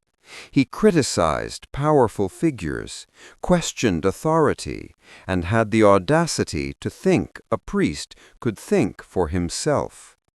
Worse, he was rumored to have affairs with women in his congregation. None of it proven, but gossip travels faster than grace. Then came the nuns. In 1632, a convent of Ursuline nuns in Loudun began behaving strangely. Fits, trances, blasphemies shouted in Latin. The Mother Superior claimed demons were tormenting them, whispering obscene words in their ears. When asked who sent the demons, she named Urbain Grandier. She said he'd made a pact with the devil and cursed them through witchcraft. It sounds absurd now, but in 17th century France, hysteria spread faster than reason. Exorcisms became public theater. Crowds gathered to watch the possessed scream his name while priests shouted prayers over them. The church demanded an investigation, and Urbain Grandier, calm, proud, and certain of his innocence, walked straight into the trap. His trial was a masterpiece of corruption. Evidence was forged, witnesses coached, and even signed pacts with the devil were produced, written in Latin and bearing the names of demons. Grandier refused to confess, quoting scripture and logic in his defense, but logic doesn't win against fear. Then came the torture. He was tied on a wooden frame, his legs crushed until the bones splintered. They demanded he confess to witchcraft, to lust, to betrayal. He refused. They broke him again, literally, until his screams filled the chambers of Loudun. Finally, on August 18, 1634, he was burned alive in the town square. Witnesses said he remained composed until the fire reached his face, reciting prayers even as the flames took his voice. The church called it victory. The crowd called it justice. But years later, even priests who'd accused him admitted the truth. He'd been a political sacrifice. The nuns were never cured. The hysteria simply moved on to another town. Grandier's story is one of those that feels too tragic to forget, not because it's rare, but because it isn't. A man who preached reason was destroyed by superstition. A priest who tried to serve God became proof of how far humans will go to defend their fear. In the end, Father Urbain Grandier wasn't damned by the devil. He was damned by belief itself. Faith can break people just as easily as it saves them. Sister Virginia Maria didn't lose her belief in God. She lost her belief in the men who claimed to speak for him. When obedience became abuse, she decided confession wasn't enough. She wanted revolution. Born in the late 1600s in Italy, Virginia Maria de Leyva came from nobility. Her family was powerful, her bloodline respected. But like many daughters of privilege, she wasn't given a choice in her own future.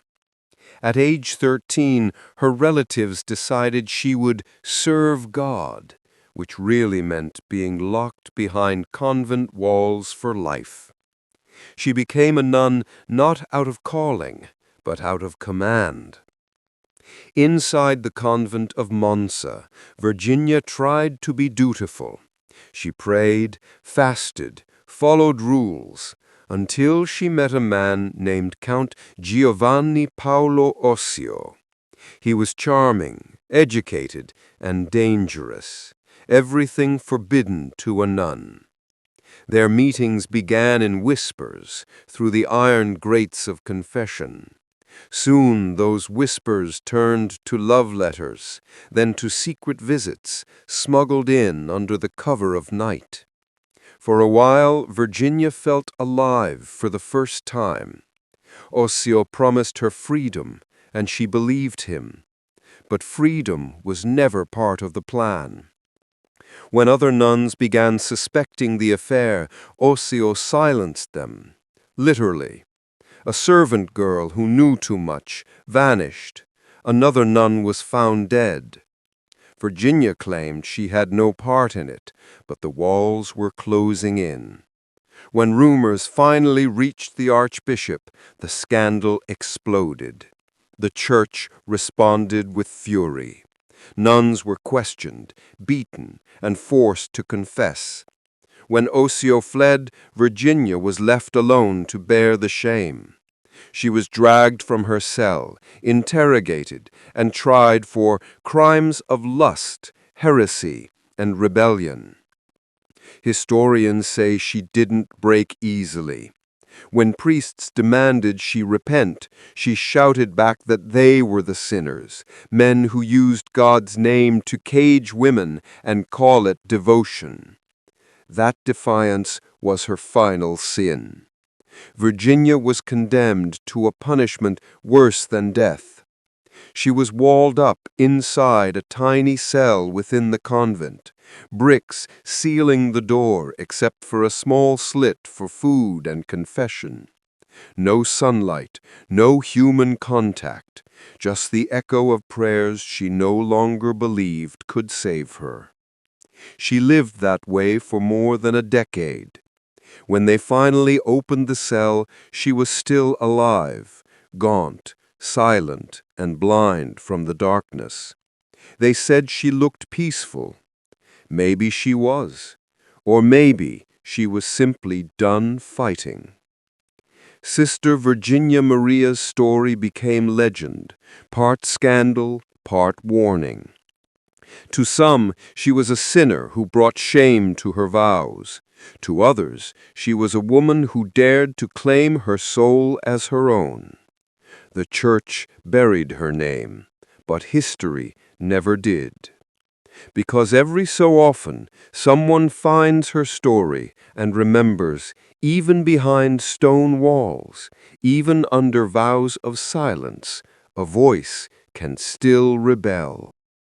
People trust doctors the way sailors trust stars, completely. Dr. Harold Shipman knew that. He used it like a weapon. For decades, his patients believed they were in the safest hands in England. They were wrong. Those hands were injecting death with a smile. Shipman wasn't a monster out of fiction. He was an ordinary man in a tweed suit with a calm voice and tidy handwriting. Born in Nottingham in 1946, he grew up in a working-class family, bright but solitary. His mother's death from cancer when he was 17 left a scar that never healed. He sat by her bed, watching her doctor ease her pain with morphine. It was supposed to be mercy, but for Harold, it became something else, control. He became a doctor himself, the kind everyone wanted, patient, kind, never rushed. He made home visits, remembered birthdays, listened to old women talk about their cats. His waiting room was always full. People called him Dr. Death, jokingly, because he was always the one called when someone died. But no one thought the joke was real. By the late 1970s, Shipman was quietly addicted to the very drug he used on others, morphine. He was caught forging prescriptions, but somehow kept his license. After that, he built a new practice in the quiet town of Hyde, Greater Manchester. There, his reputation as a caring GP grew even stronger, along with his body count. His method was simple, almost gentle.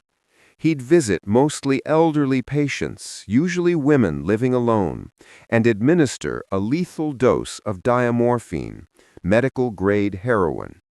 Then he'd calmly sign the death certificate himself, listing causes like old age or heart failure. Families trusted him completely. He'd comfort them, attend funerals, send flowers. Sometimes he'd even visit the widowers afterward to check on them. Over 2 decades, he killed at least 215 people, possibly more. He kept no trophies, no strange rituals, no chaos. Just neat records, tidy rooms, and perfect professionalism. His victims slipped away quietly, convinced they were being cared for. His downfall came, ironically, because of how careful he was. When one of his patients, a wealthy widow named Kathleen Grundy, died suddenly, her daughter, a lawyer, noticed her mother's will had been altered to leave everything to Shipman. Suspicious, she ordered an autopsy. The results showed lethal levels of morphine. The investigation that followed tore apart the image of the kindly country doctor. Police exhumed bodies, traced death certificates, and found a pattern stretching back decades. Every time, Shipman had been the last to see them alive and the first to sign their deaths. He never confessed, not once. When asked why, he simply stared in silence, as if the question itself were pointless. Some think he killed out of addiction. Others say it was ego, the godlike control of life and death. In the end, even he might not have known. In 2000, Harold Shipman was sentenced to life in prison. 4 years later, he hanged himself in his cell, one final act of control. His case rewrote British medical law forever, but the deeper wound was trust. How do you tell who's safe when the face of compassion can hide the coldest intent? Maybe that's why his story still unsettles people, because it reminds us that evil doesn't always lurk in shadows. Sometimes it wears a stethoscope and asks how you're feeling. He thought he was doing God's work until the prayers started haunting him. Samuel Sewell wasn't a cruel man. He wasn't a sadist or a zealot. He was simply a believer, one who trusted his church, his Bible, and the authority of law more than the uneasy whisper of his own conscience. That trust cost lives, then it cost him his mind. Born in 1652 in England and raised in the Puritan colonies of Massachusetts, Sewall was everything a godly man was supposed to be: devout, scholarly, and devoted to justice. He studied at Harvard, built a reputation for fairness, and served as a respected judge. When whispers of witchcraft began spreading in Salem in 1692, he saw it as his duty to act. Evil, he believed, had taken root among the faithful, and to protect the innocent, the guilty must burn. At first, it all made sense. The testimonies were emotional. The confessions, though coerced, sounded sincere. Even the fainting fits and spectral visions of young girls seemed convincing when framed as holy evidence. Sewall wasn't hunting witches. He thought he was defending his community from the devil. Then came the hangings. One by one, frightened women and men were dragged to the gallows, praying to a God who refused to answer. 19 people were executed. One man, pressed under stones for refusing to confess, had his ribs crushed in front of a cheering crowd. Sewall watched it all unfold with a trembling kind of pride, convinced he was doing his duty, until it stopped feeling like justice. The hysteria burned out faster than it began. People started questioning the trials, the evidence, the lies. Families demanded answers. Ministers whispered doubts. The accused were ordinary neighbors, farmers, midwives, mothers. Sewall, once the symbol of righteous judgment, suddenly looked like an accomplice to murder. The guilt didn't come all at once. It crept in quietly, in the sound of sermons about mercy, in the faces of widows he'd sentenced, in the silence of his own prayers. By 1697, he couldn't bear it anymore. During a church service, he stood up in front of the entire congregation, trembling, and confessed his sins. He begged God and the people for forgiveness. He wasn't finished repenting there. For the rest of his life, he carried that guilt like a second skin. He refused honors, gave money to the poor, and prayed for the souls of those he'd condemned every single day. He even kept a private day of fasting each year to mourn their deaths. But repentance has a cost. Sewall became paranoid, tormented by nightmares. He believed plagues, storms, and family misfortunes were divine punishment. He wrote long, rambling letters to ministers, questioning whether forgiveness was even possible. Friends said he'd grown fragile, his once steady voice breaking mid-sermon. When he died in 1730, his diary was found filled with prayers and apologies, pages soaked in grief rather than ink. Historians call him the only Salem judge who truly repented, but the word repent doesn't quite capture it. Sewall didn't just regret the past, he lived inside it, unable to escape the echo of his own verdicts. He once believed that punishing witches would save souls. In the end, he learned the hardest truth of all, that sometimes the devil doesn't tempt you to commit evil. He convinces you that you're doing good. He spent his life studying nature until he became the most frightening thing in it. Joseph Whittaker believed in patterns, in the beauty of order. He catalogued birds, plants, and stones, convinced that everything in the world had a purpose. But when his mind began to crumble, He started seeing patterns that weren't there. Messages written in leaves, warnings in the wind. And in the end, the man who loved nature turned on the only thing more fragile than the world itself, his family. Whitaker was born in the mid-1800s in rural England, part of the golden age of amateur science. Naturalists were local celebrities, the bridge between curiosity and discovery. He was gentle, soft-spoken, and endlessly patient, the sort of man who could spend hours watching a single sparrow until it flew away satisfied. His journals overflowed with sketches and notes, a mind devoted to understanding creation, not conquering it. But obsession hides easily behind passion. Whitaker's fascination grew into fixation. He started talking about invisible forces guiding the migrations of birds, divine signals, he said, that only he could interpret. Friends thought it was harmless eccentricity. After all, geniuses are allowed to be strange. But at home, his wife noticed the change. He barely slept. He muttered to himself about the order of things and claimed their children had special destinies in the great design. Then came the breakdown.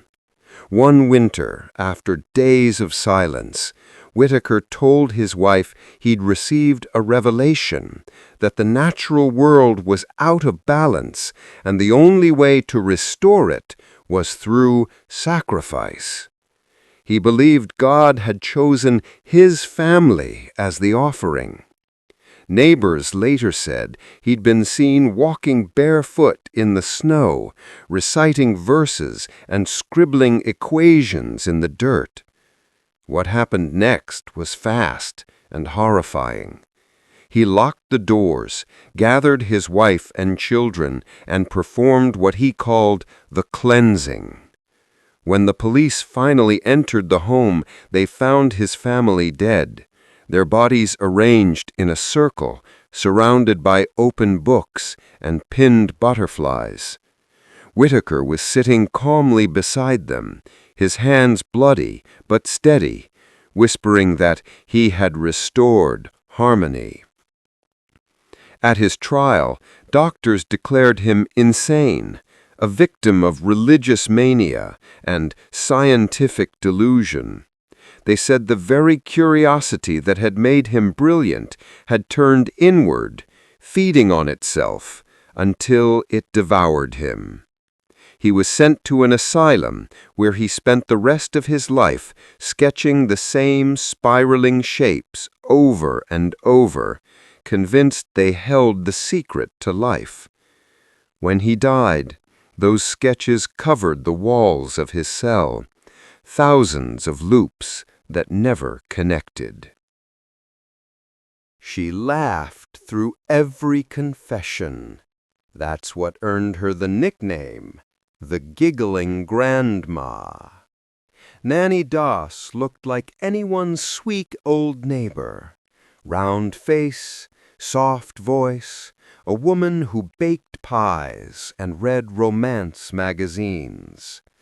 But between the pages of those love stories, she learned something darker, that happy endings sometimes needed a little help. Nanny was born in 1905 in Blue Mountain, Alabama, into a hard, joyless family. Her father was controlling and cruel. Her childhood was filled with chores, not affection.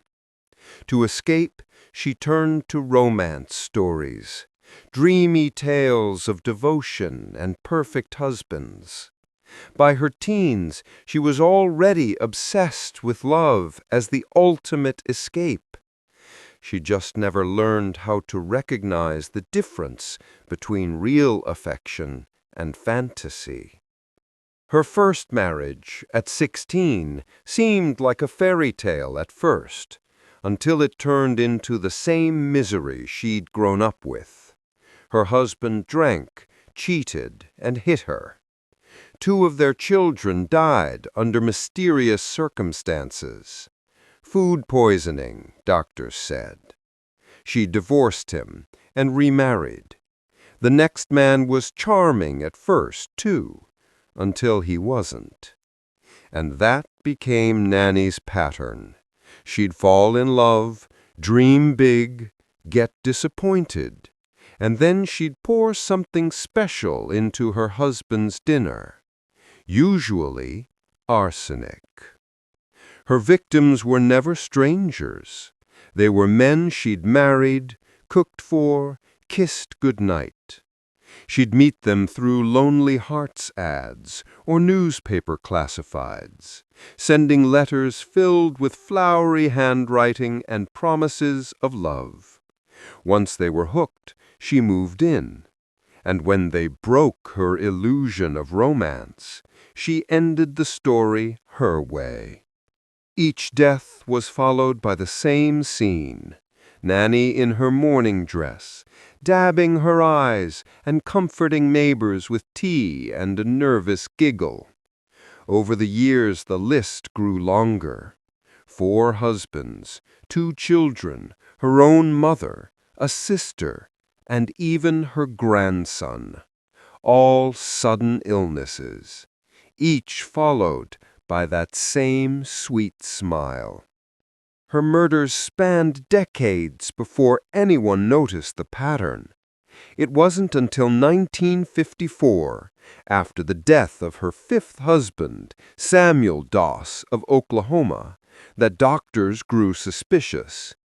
He'd been a careful man, a church-going widower who kept a tidy home and forbade Nanny from reading her beloved romance magazines. When he suddenly died after eating one of her home-cooked desserts, an autopsy revealed enough arsenic to kill a horse. When police confronted her, she didn't panic. She laughed. Not nervously, not fearfully, but as if she were amused by the whole situation. She confessed cheerfully, describing each murder like a strange family anecdote. He was a good man, she said about one husband, but he started staying out late. I just didn't like that.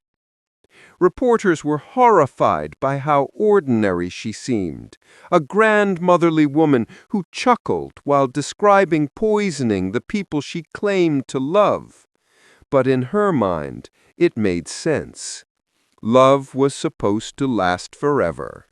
When it didn't, she found her own way to make sure it did.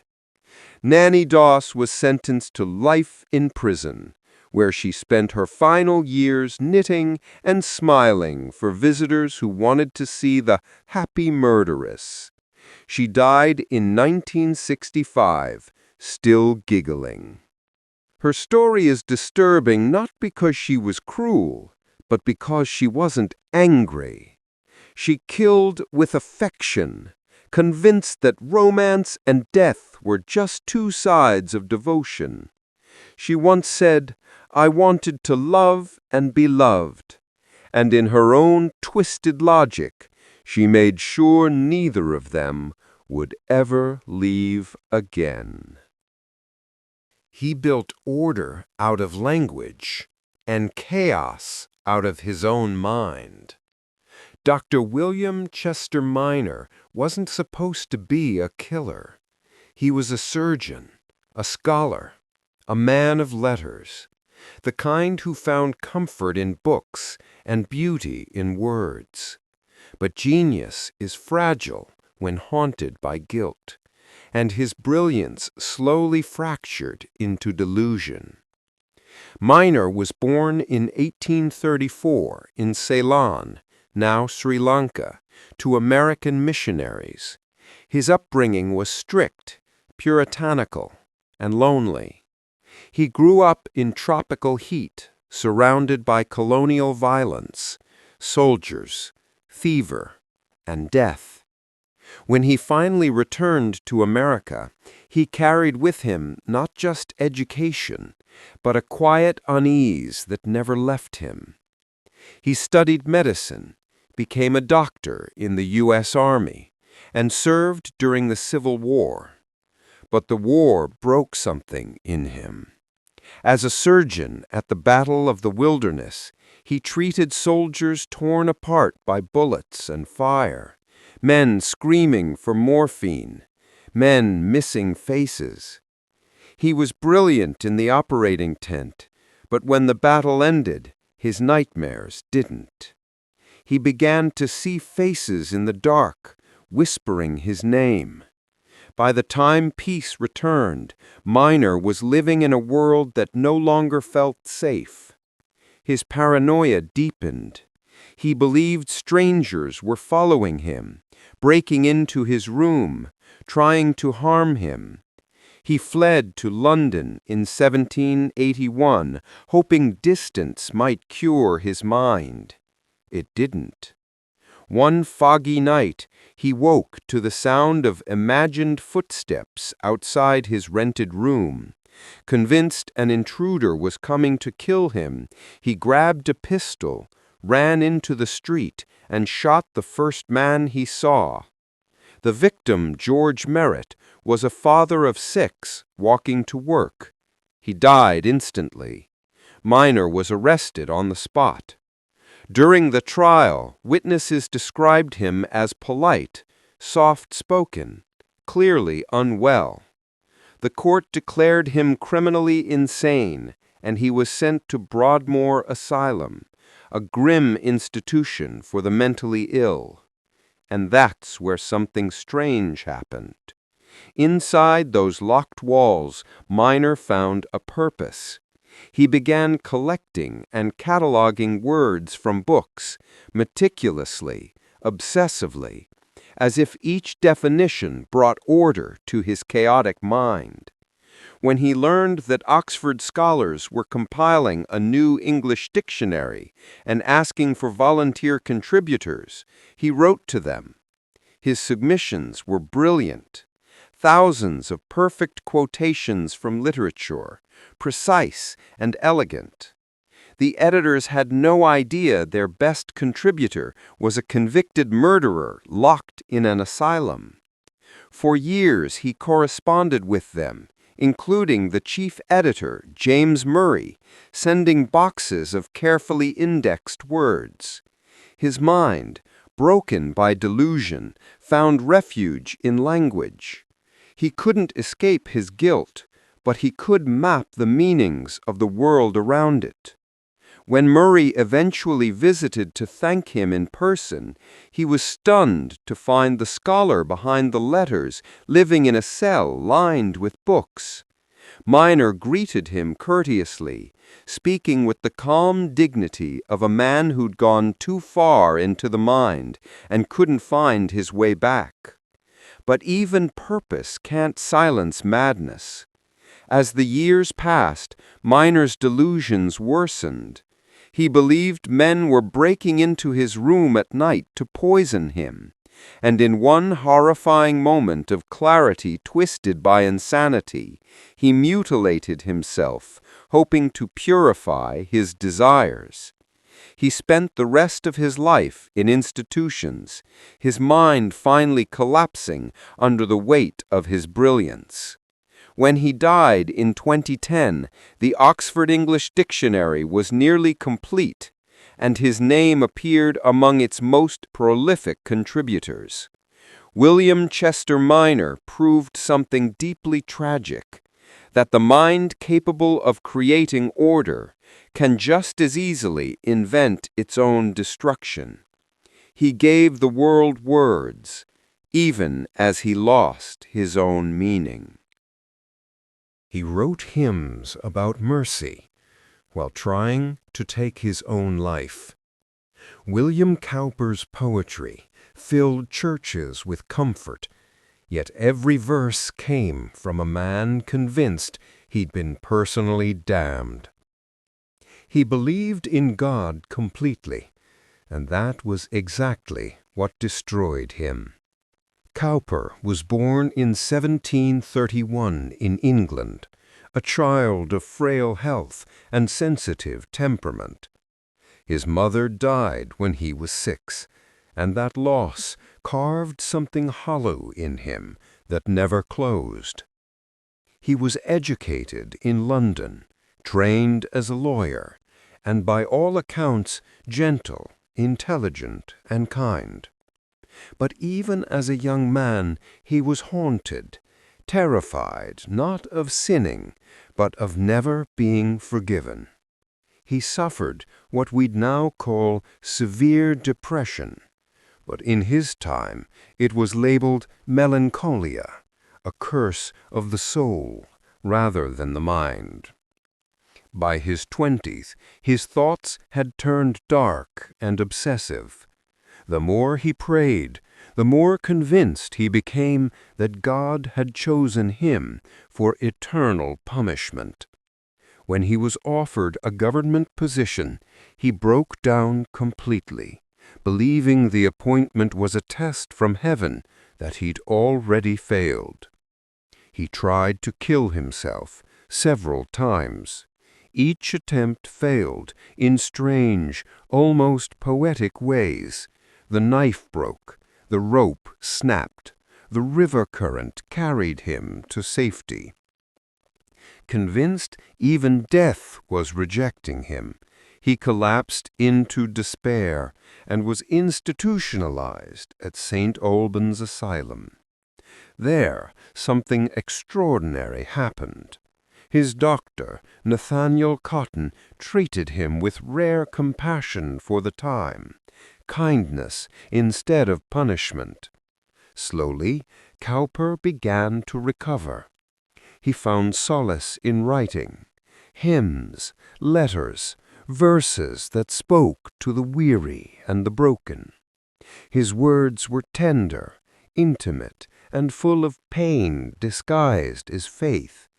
He wrote lines that still echo centuries later. God moves in a mysterious way, his wonders to perform. But even as he gave comfort to millions, he could never keep it for himself. He formed a deep friendship with the evangelical preacher John Newton, a former slave trader turned abolitionist, who wrote Amazing Grace.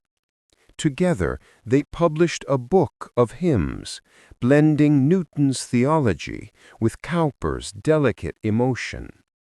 Newton tried to save Cowper's soul, but Cowper remained certain that he was beyond saving. He'd have periods of peace followed by sudden plunges into suicidal mania, disappearing for days to wander fields, muttering prayers and apologies to a God he believed he'd disappointed.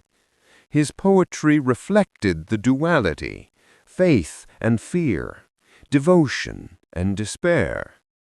He wrote of the beauty of nature and the gentleness of animals, perhaps because they were the only places he could find innocence untouched by guilt.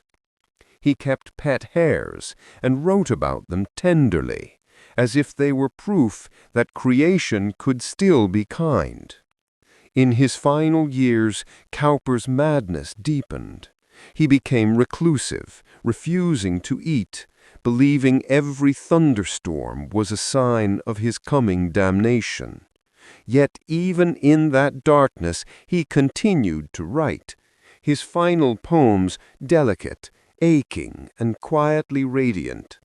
When he died in 1800, people found religious verses by his bedside, written in a trembling hand.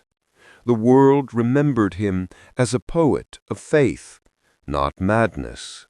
But his faith was never peaceful. It was a battle he fought daily and never won. William Cowper's tragedy is simple and devastating. He believed in a loving God, but could never believe that love included him. And maybe that's why his words still endure. Because somewhere in every soul that's ever despaired, there's a part of him still whispering prayers into the dark, hoping someone is listening. He said he saw God in the sun and heard him whisper through the cornfields. To Nat Turner, those weren't just visions, they were orders. And when divine purpose meets human despair, even the gentlest soul can turn to the sword. Turner was born into slavery in Virginia in 1800 on a small plantation where his intelligence set him apart. He learned to read the Bible at a young age, something most enslaved people were forbidden to do. The book of Exodus, stories of plagues and deliverance, became his lifeline. He believed himself chosen, destined to free his people not through patience or prayer, but through divine fire. Those who knew him described him as quiet, polite, deeply religious. He rarely laughed, spoke softly, and spent long hours in solitude, fasting, praying, and recording his dreams. He claimed the Spirit spoke to him in signs, blood on corn husks, eclipses in the sky, visions of angels and burning fields. He interpreted them as prophecies. The time had come to strike. By 1831, his visions became unbearable. The great day of judgment was at hand, he said. On August 21st, Turner and a small band of followers began their rebellion in Southampton County. They started with his master's family, then moved from house to house, freeing enslaved people and killing white slaveholders as they went. For 2 days, chaos reigned. The rebellion grew to nearly 70 men. They carried axes, muskets, and faith. Turner led prayers before each attack, calling his followers soldiers of the Lord. To him, it wasn't vengeance, it was prophecy fulfilled. To the terrified plantation families, it was a massacre. By the time it ended, around 60 people were dead. The rebellion was crushed brutally. Militias and mobs retaliated with unrestrained violence, killing over 100 enslaved people, many who had nothing to do with Turner's uprising. He went into hiding for weeks, surviving in the woods by faith alone. When he was finally captured, he didn't resist. His jailer described him as calm, almost serene. He spent his last days confessing his visions to a lawyer named Thomas Gray, who published The Confessions of Nat Turner. In it, Turner explained everything, not with rage, but with conviction. He said he acted as an instrument of God's will, that he regretted nothing, that Christ had spoken to him. On November 11, 1831, Nat Turner was hanged and then mutilated, his body desecrated, his head severed. His rebellion terrified the South, prompting harsher slave laws and brutal crackdowns. Yet his name became a symbol of both horror and courage, depending on who spoke it. Turner's legacy remains one of the most haunting in American history. To some, he was a madman blinded by delusion. To others, a prophet who saw no other path to freedom. He believed he was obeying God, not defying him. And maybe in a world built on cruelty, that belief was the only kind of hope left, one that burned too brightly to survive.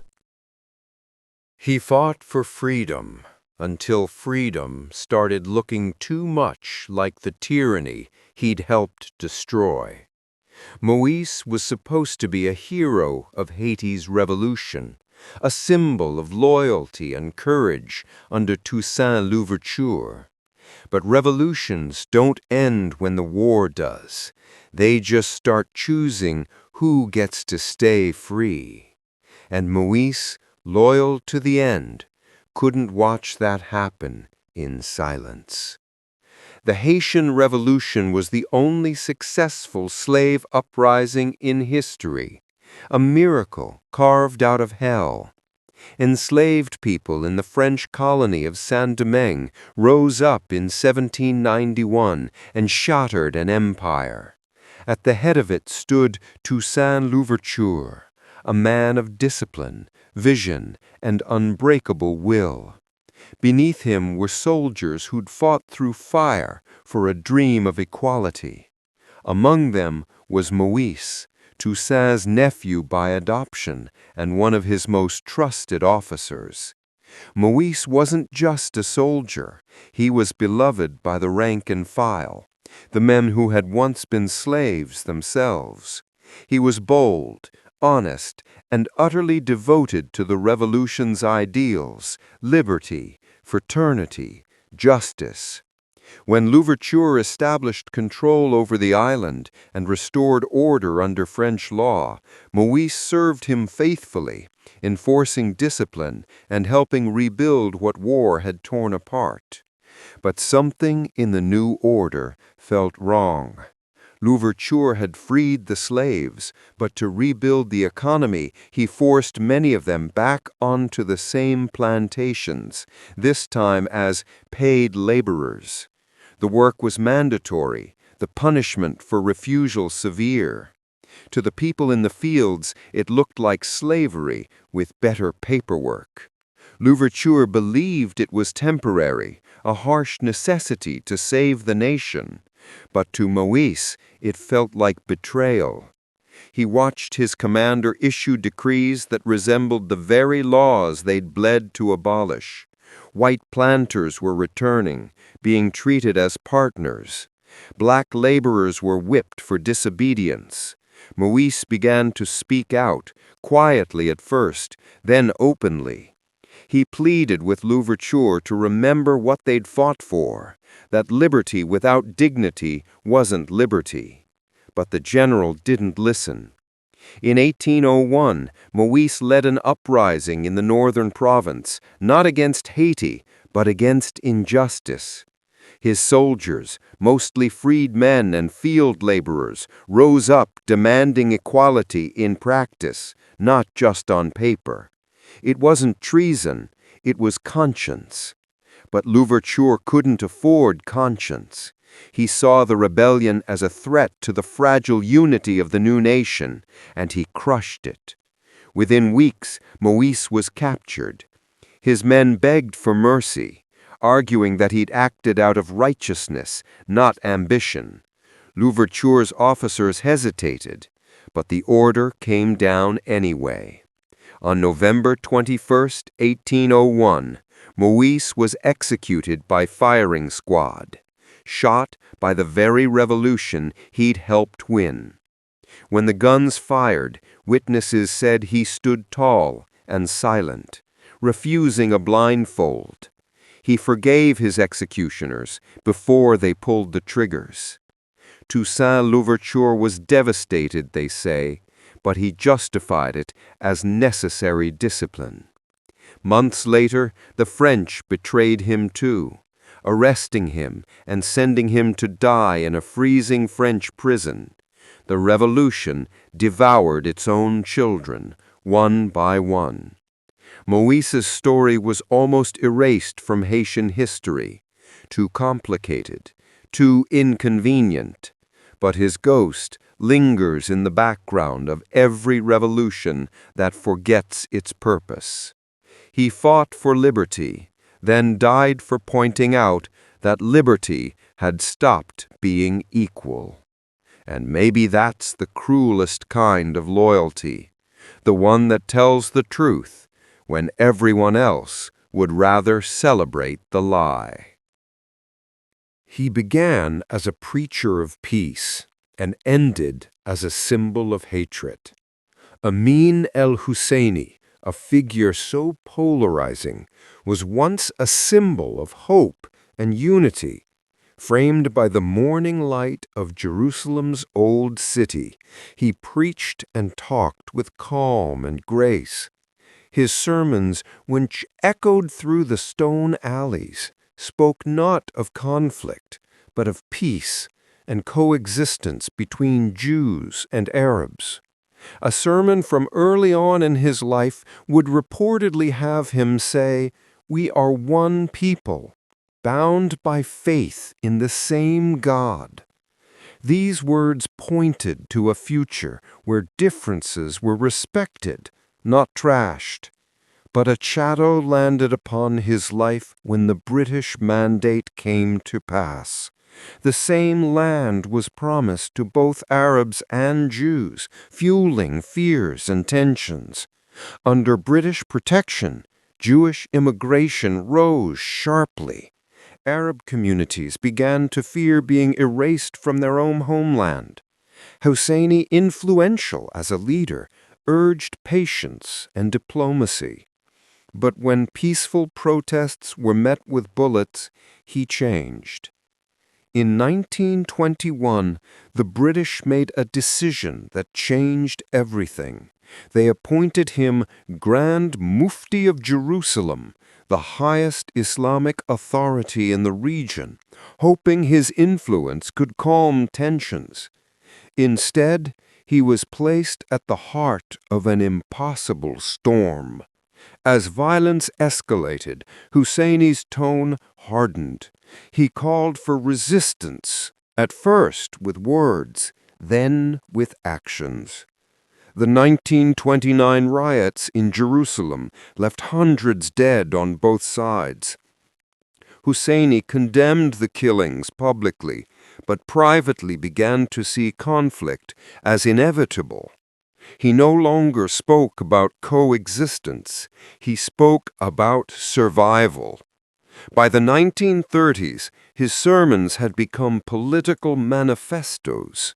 He accused the British of betrayal, the Zionists of invasion, and Arab leaders of weakness. He wasn't wrong about the injustices his people faced, but his answer grew darker with each passing year. When World War II began, desperation pushed him across a line that would stain his legacy forever. In 1941, fleeing British arrest, Husseini met with Nazi officials in Berlin. He saw Germany not through the lens of ideology, but as an ally against colonial rule and Jewish immigration. In his mind, the enemy of his enemy was his friend. But in that alliance, his cause was poisoned. He broadcast propaganda from Berlin, urging Arabs to rise against the British and the Jews. He praised Hitler, posed for photographs with SS officers, and later visited concentration camps not to stop them, but to learn from them. Whether out of fanaticism or opportunism, his struggle for justice had turned into something indistinguishable from hate. When the war ended, Husseini fled again, wanted for collaboration, protected by political sympathy in the Arab world. He lived out his final years in exile, his dream of a free Palestine buried beneath the weight of his choices. He died in 1974, still unrepentant, convinced history would understand him one day. But history didn't. It remembered him as a cautionary figure, not just for his crimes, but for his transformation. Because what makes Husseini's story so haunting isn't that he was evil, it's that he wasn't at the start.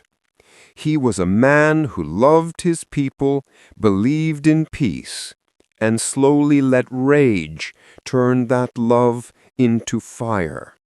He once preached that the soul that kills in anger kills itself, and in the end, That was the one sermon he proved right.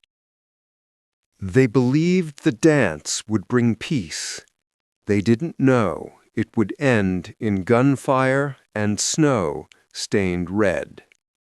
In the late 1800s, as the American frontier closed and indigenous nations were driven into dust and reservations, a quiet prophecy began spreading among them. Not of war, but of restoration. It came from a Paiute man named Wovoka, a spiritual leader and mystic from Nevada. In 1889, during a solar eclipse, Wovoka said he had a vision. He claimed he'd been taken up into the spirit world, where he saw his ancestors alive and joyful. God, he said, had spoken to him, promising that the native people's suffering would end, the white colonizers would vanish, and the buffalo would return. The dead would rise, and the land would be whole again. But there was one condition: no violence. They must purify themselves, live righteously, and perform a sacred ritual, a circle dance that would hasten renewal. It was called the ghost dance. The message spread like wildfire across tribes broken by loss: Sioux, Arapaho, Cheyenne, Shoshone. For people whose worlds had been destroyed, it was hope made visible, a religion of movement, song, and promise. They danced for hours, days, sometimes until they collapsed, believing every step brought them closer to resurrection. But to the U.S. government, the sight was terrifying. Thousands of native people gathering, singing about the end of the white world. They didn't see hope. They saw rebellion. By 1890, tensions reached the Lakota Sioux in South Dakota. Among them was Chief Sitting Bull, who sympathized with the movement's spiritual message. The government, convinced he was planning an uprising, sent soldiers to arrest him. In the chaos, Sitting Bull was shot dead. His followers fled south, seeking refuge under Chief Bigfoot, a man known for peace. They camped near Wounded Knee Creek, freezing, starving, and afraid. Then the army arrived. On December 29, 1890, soldiers surrounded the Lakota camp and demanded they surrender their weapons. One death man refused to give up his rifle. In the confusion, a shot was fired, no one knows by whom, and the soldiers opened fire. Machine guns tore through the camp. Women, children, elders, no one was spared. When the smoke cleared, more than 250 Lakota lay dead in the snow. The soldiers called it a battle. History calls it the Wounded Knee Massacre. The ghost dance died there. The peace it promised drowned in blood. But among the survivors, something shifted. The dream of redemption gave way to rage. Those who'd believed in harmony now believed in vengeance. Some turned to violent resistance in the years that followed, a transformation born not from hate, but from hopelessness. Wovoka himself never preached violence. He kept teaching peace until his death in 1932, insisting the dance had been misunderstood. But his vision had already been scarred beyond recognition. The ghost dance was supposed to heal the world, to bridge the living and the dead. Instead, it became one of history's most haunting ironies, a faith that promised no more bloodshed, answered with one of America's greatest massacres. Even now, the song lingers in the wind over Wounded Knee, a rhythm for a people who tried to dance their way out of extinction. He started as a boy who helped his mother milk cows. He ended wearing iron armor, facing down an empire. Ned Kelly wasn't born a villain. He was born poor, and in the 19th century Australia, that was crime enough. His family were Irish settlers trying to survive in a British colony that treated poverty like treason. His father, an ex-convict, drank too much but taught Ned one thing that never left him: never bow to injustice. Ned grew up watching police harass his family for petty crimes, stealing livestock, trespassing, debts they could never pay. He was smart, strong, and fiercely protective, especially of his mother, Ellen, who ran their small farm after her husband died. She took in anyone who needed help: drifters, ex-convicts, the broken. The police called her house a den of thieves. Ned called it home. By his teens, he was already marked. A policeman accused him of horse theft, probably wrongly, and arrested him so violently it nearly killed him. Ned spent years in and out of jail, learning the hard way that the law didn't protect people like him. Each time he tried to start fresh, the same pattern returned: harassment, false charges, humiliation.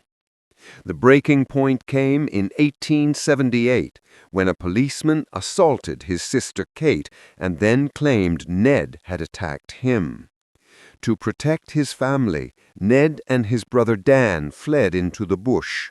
A posse went after them, and in the chaos that followed, 3 policemen ended up dead. That was the end of Ned Kelly, the farmer's son. The world now called him an outlaw. But Ned wasn't the mindless bandit the papers described.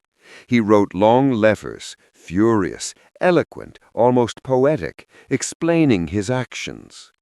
He spoke about corruption, injustice, and the way poor Irish settlers were crushed under British law. "If my lips teach the public that men are made mad by injustice, then my life's work is not in vain." He and his gang, the Kelly Gang, became folk legends. They robbed banks, burned mortgage records, and gave the money back to struggling farmers. People sheltered them, hid them, cheered them on. To the government, they were terrorists. To the poor, they were avengers. The myth reached its peak at Glenrowan in 1880. Knowing the police were closing in, Ned built himself a suit of homemade armor, steel plates hammered from plowshares, covering his chest, shoulders, and head like a medieval knight. When the final gunfight came, he walked out of the fog wearing that iron suit, bullets clanging off his body as he fired back. Witnesses said he looked like something out of a dream, half hero, half ghost. But no armor protects forever. A bullet found his leg, and he was captured. At his trial, he was calm, almost polite. "If my life teaches nothing else, let it teach you that the law can make its own criminals." He was hanged at age 25. When asked for his final words, he simply said, "Such is life." Today, Australians still argue about him: criminal or freedom fighter, murderer or martyr.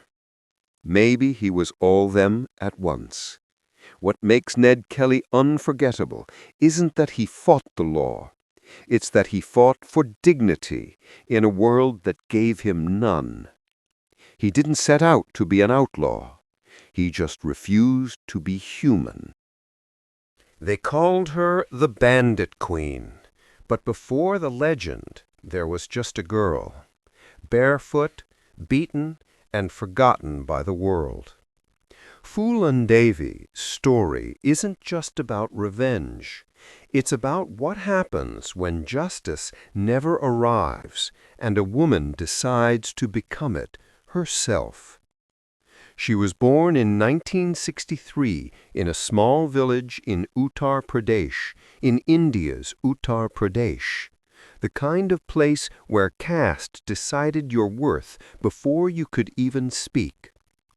Phulan came from one of the lowest classes, the Mallas, and grew up knowing what it meant to be invisible. Her family owned almost nothing, not even the right to their own land.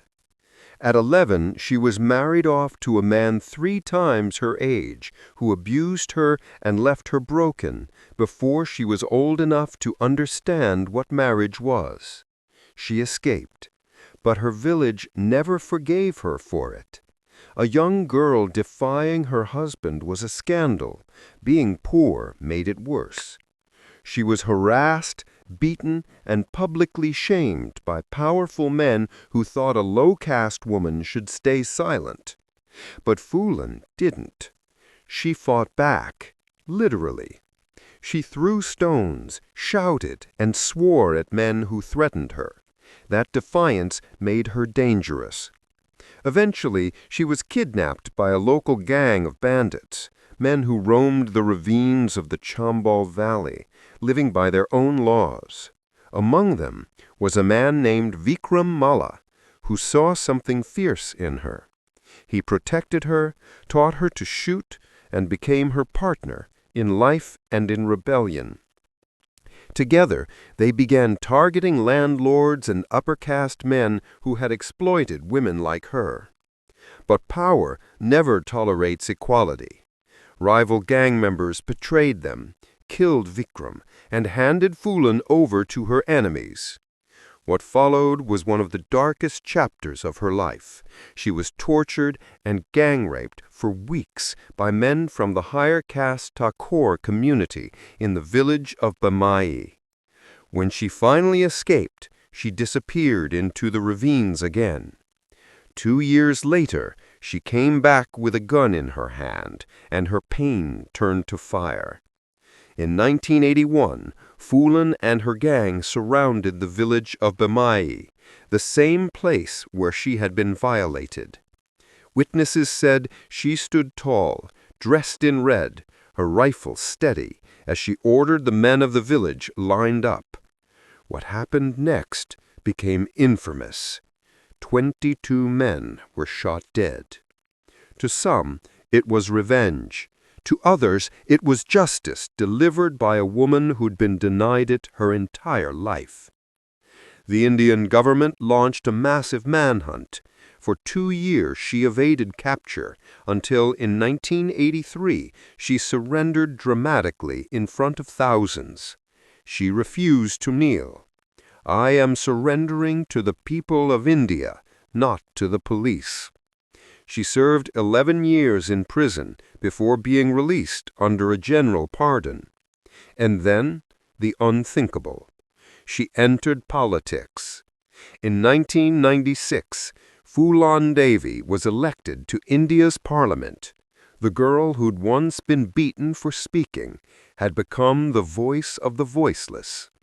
She worked for women's rights, the poor, and those crushed by caste violence.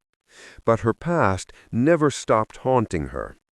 In 2001, while returning home from Parliament, she was assassinated outside her residence in New Delhi, shot by men claiming to avenge Amai. Phulan Devi's life remains one of the most complicated stories in modern history. Saint, sinner, rebel, hero. She was all of them. She wasn't born violent. The world taught her violence first. And in the end, her story isn't about revenge at all. It's about survival. Because sometimes when justice refuses to come, people like Phulan Devi learn to become it with their own hands. She said God spoke to her through fire, and for that, the church called her mad. Rosa Egipciaca's life began in chains and ended in visions. Between the cruelty of men and the mercy of a God she refused to stop believing in. She was Brazil's first black female author, a mystic and a saint in everything but name. But her holiness was the kind that frightened people, because it came from suffering, not sanctuaries.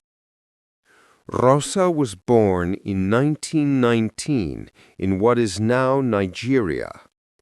As a child, she was kidnapped, sold into slavery, and shipped across the Atlantic to colonial Brazil. Her name back then wasn't even her own. She was given Rosa by her captors, an Egipciaca, for her dark skin, meaning Egyptian woman.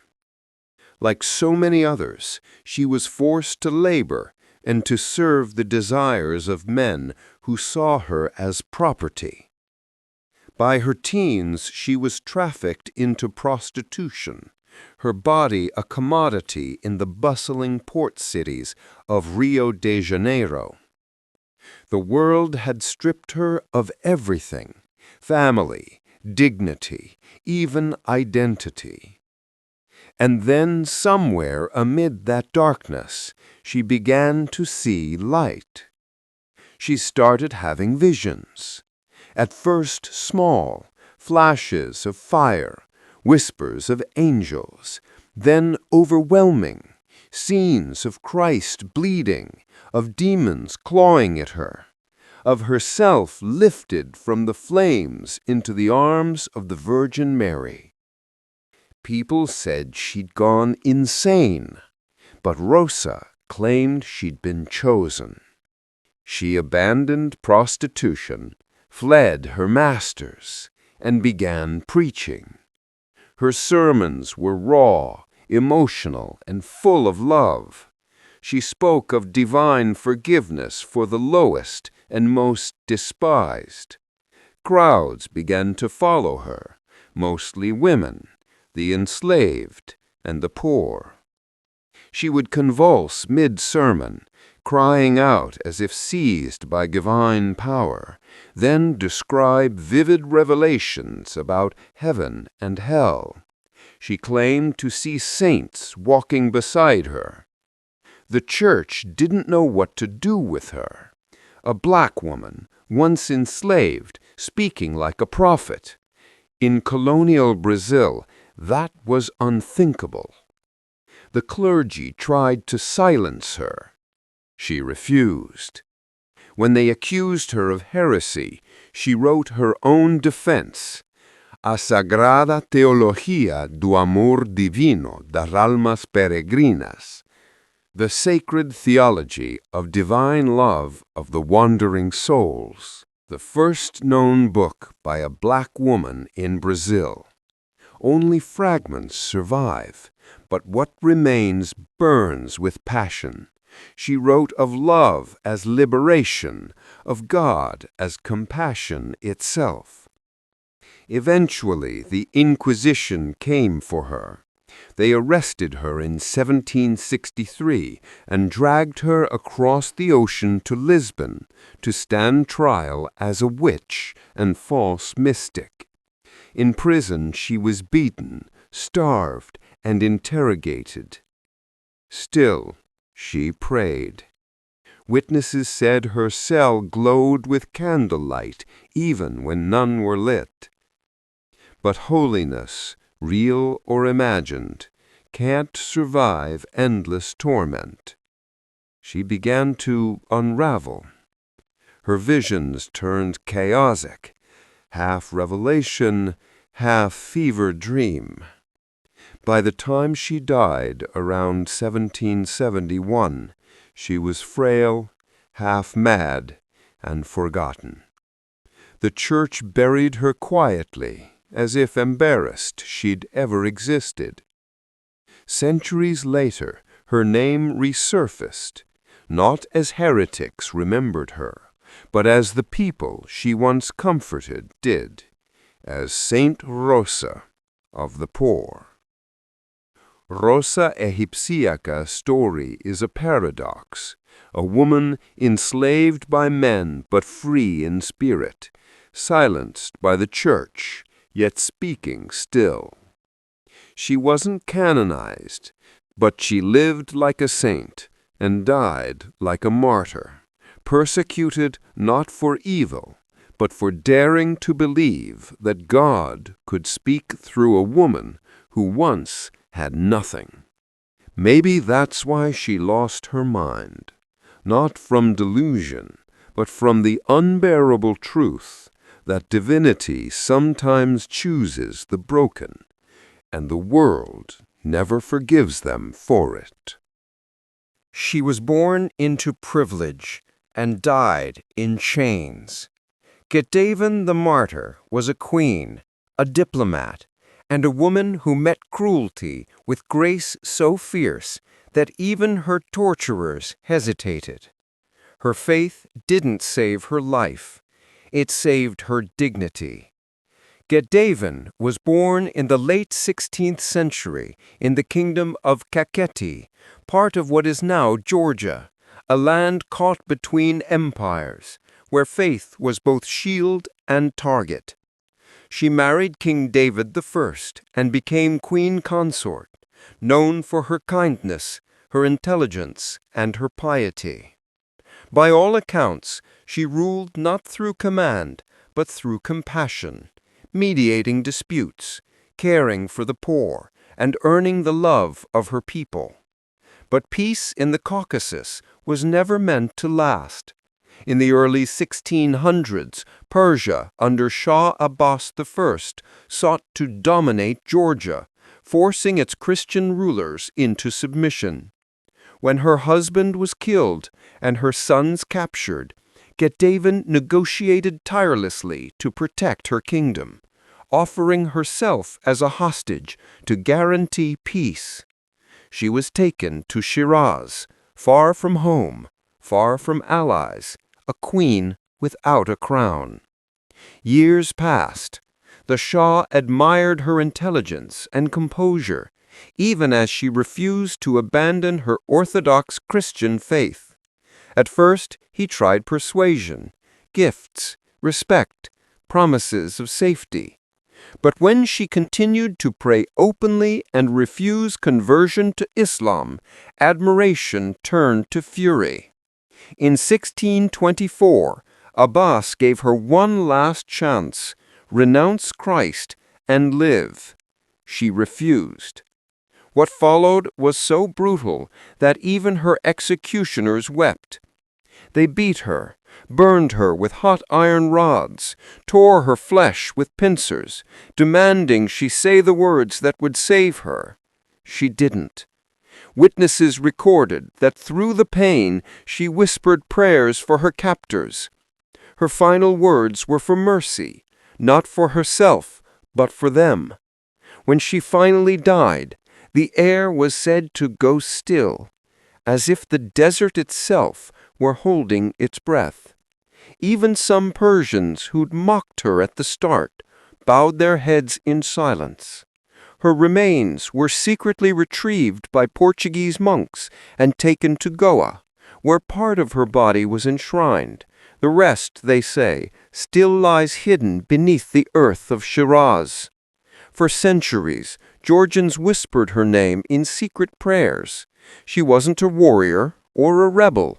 She was something rarer, a woman who refused to be conquered not with weapons, but with conviction. Her story traveled across empires, surviving through paintings, poems, and hymns. Today, she's remembered as Saint Ketavan the Martyr, the embodiment of faith under fire. In Georgia, her feast day still carries a quiet sadness, not because of how she died, but because of how fiercely she lived. Ketavan's defiance wasn't loud, it wasn't angry. It was a calm, unbreakable no, the kind of strength that makes even cruelty hesitate.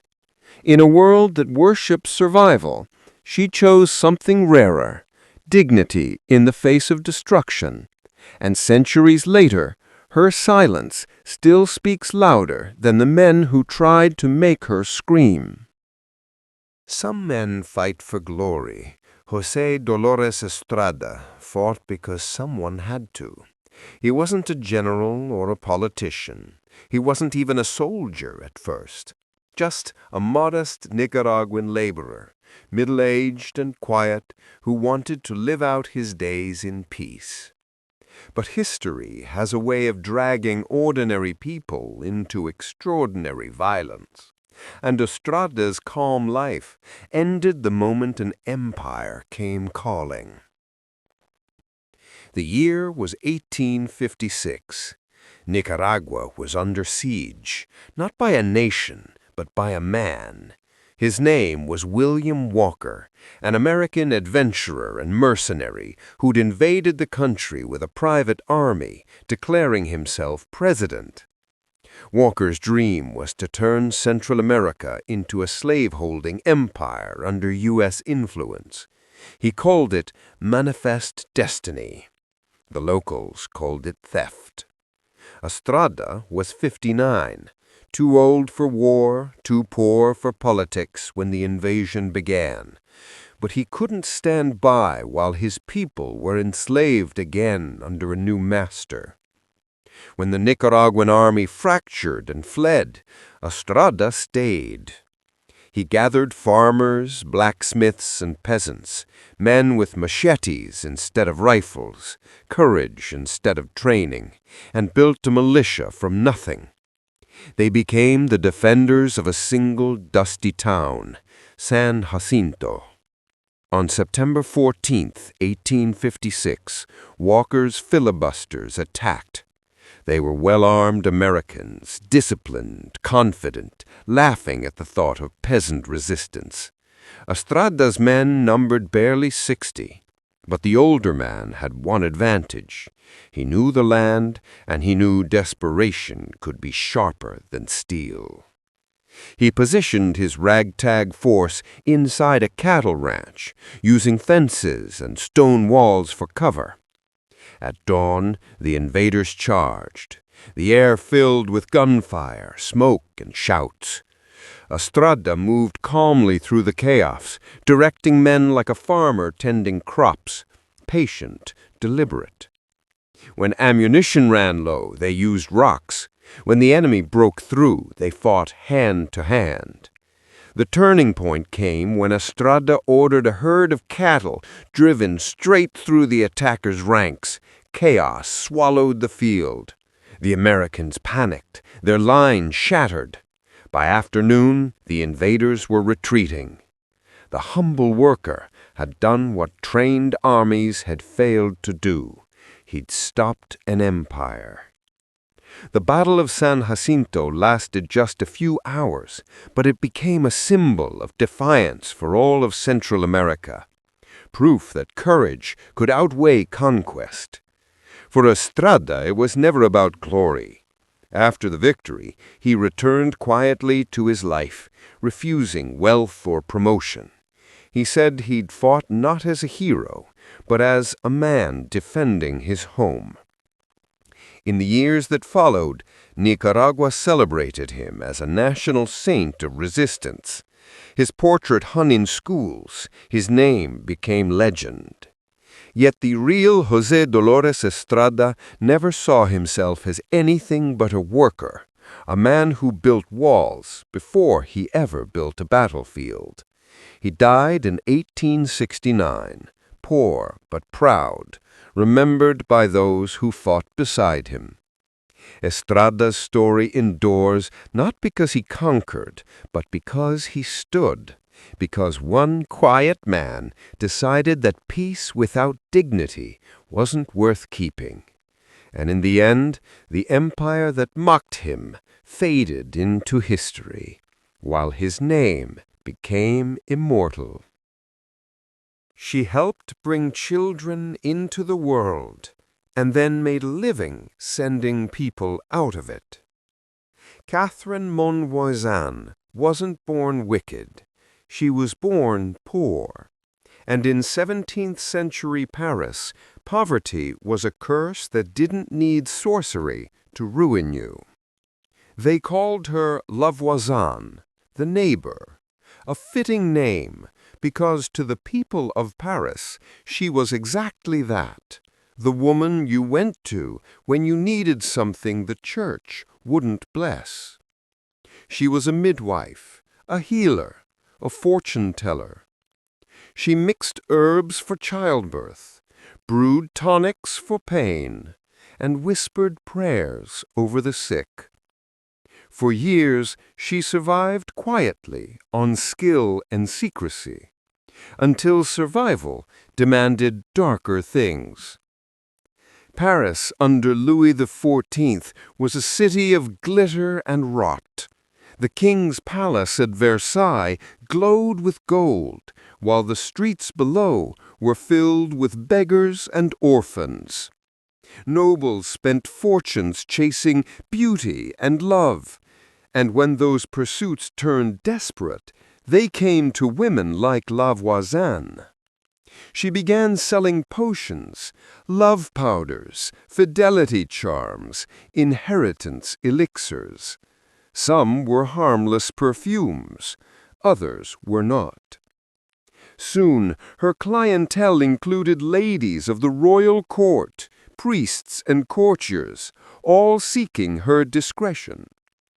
They came to her for abortions, for poisons, for ways to erase mistakes too dangerous to confess. At first, Catherine saw herself as a helper, easing pain, solving problems no one else dared to touch. But power is a slow poison. The more desperate her clients became, the more she provided. When one noblewoman begged her for help removing a rival, La Voisine supplied a vial of arsenic. The rival soon fell ill. Others followed. The business grew. She built an empire of the forbidden, an underground network of apothecaries, priests, and occultists. Her house became a secret meeting place where incense mixed with whispers, where candles flickered over altars to both saints and demons. And then came the Black Masses. Witnesses later described them in horror. Nobles stripped bare, chanting prayers backward, while priests sacrificed animals, sometimes worse. Catherine stood at the center of it all, dressed in black silk, her face calm as she held the chalice. It's impossible to know how much was theater and how much was true belief. For her, faith had become business, and business was thriving. But no empire built on secret stays buried forever. In 1677, rumors reached the royal court. Poisonings, curses, and devil worship linked to women close to the king's mistresses. The investigation that followed, known as the Affair of the Poisons, uncovered a web of murder stretching deep into Versailles itself. Dozens were arrested, tortured, and executed. La Voisine was caught in 1679. Under interrogation, she denied nothing but revealed little. She refused to name her powerful clients, saying only, "They all wanted what they could not have." Her calm unnerved even her captors. In 1680, Catherine Monvoisin was burned alive in public. She didn't scream. Witnesses said she looked at the crowd as if she pitied them, the same crowd that had once begged for her help. Her ashes scattered into the wind over Paris, the same city she'd served and haunted. La Voisine's story isn't about evil. It's about desperation in a world that offered women no mercy. She'd spent her life helping others survive, and when survival demanded darkness, she stepped into it without flinching.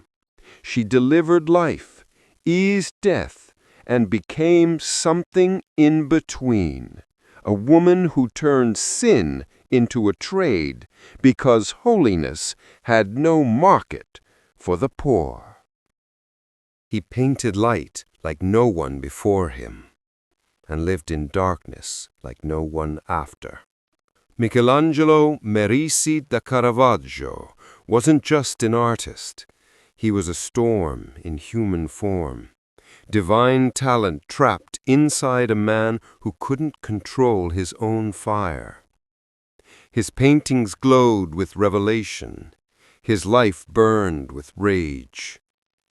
Born in 1571 in Milan, Caravaggio grew up amid plague and poverty. He apprenticed young, learned quickly, and painted faster than anyone else. He didn't draw outlines or plan compositions. He painted straight on to the canvas, raw and alive, like he was racing against his own mind. When he moved to Rome, his work exploded across the art world. His style, now called chiaroscuro, the dramatic dance of shadow and light, changed everything. He painted saints as real people, calloused feet, dirty nail fingers, faces full of fear and doubt. To a church that wanted divine perfection, he gave human truth. His calling of St. Matthew looked less like a holy vision and more like a moment caught in a tavern, and it was electric. But the same intensity that made him a genius made him impossible to live with. Caravaggio drank too much, gambled too hard, and argued with everyone. He carried a sword, illegally, and used it often. Police records show him arrested for assault, vandalism, and throwing a plate of artichokes at a waiter. He didn't just break rules, he ignored them completely.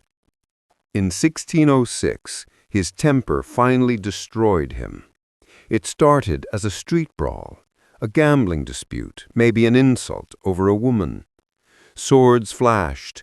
When the dust cleared, a man named Ranuccio Tomassoni lay bleeding to death, his groin slashed open. Some said it was an accident. Others said Caravaggio had meant to kill. Either way, the sentence was death. He fled Rome that night, becoming a wanted man across Italy, a genius turned fugitive. He wandered from city to city, painting masterpieces in exchange for protection. The beheading of St. John, David with the head of Goliath, Salome with the head of John the Baptist. Each one darker, sadder, more personal.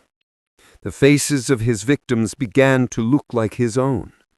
In David with the head of Goliath, the severed head of the giant is his self-portrait, a confession in oil and blood. Caravaggio begged for a pardon. The church admired his genius, but feared his soul. He tried to earn forgiveness the only way he knew how, through art. But redemption never came in time. In 1610, at just 38 years old, he was found dead on a beach near Porto Ercole, sick, feverish, and alone. Some say he was murdered. Others believe he died of infection or exhaustion. What's certain is that he died still running, from the law, from his own rage, and from a God who refused to paint him innocent. Caravaggio left behind fewer than 100 paintings, but each one feels alive, trembling with the same contradictions that defined him: violence and beauty, sin and sanctity, blood and light. He once said that every painting is a confession. If that's true, then his whole life was a masterpiece. He wrote that humans were born good and died convinced the world was conspiring to destroy him. Jean-Jacques Rousseau spent his life searching for purity, but the closer he got to it, the more he saw corruption, not in others, but in himself. Born in Geneva in 1712, Rousseau was the kind of child who lived more in imagination than in reality. His mother died days after her birth, and his father, a clockmaker and storyteller, filled his head with heroic tales before abandoning him. He grew up drifting from one city to another, working as a servant, engraver, tutor, and wanderer. Out of that restless life came a single obsession: the belief that society had ruined everything beautiful about human nature. His philosophy became famous for one simple, dangerous idea: that people are born innocent, and it's civilization that corrupts them. It was intoxicating.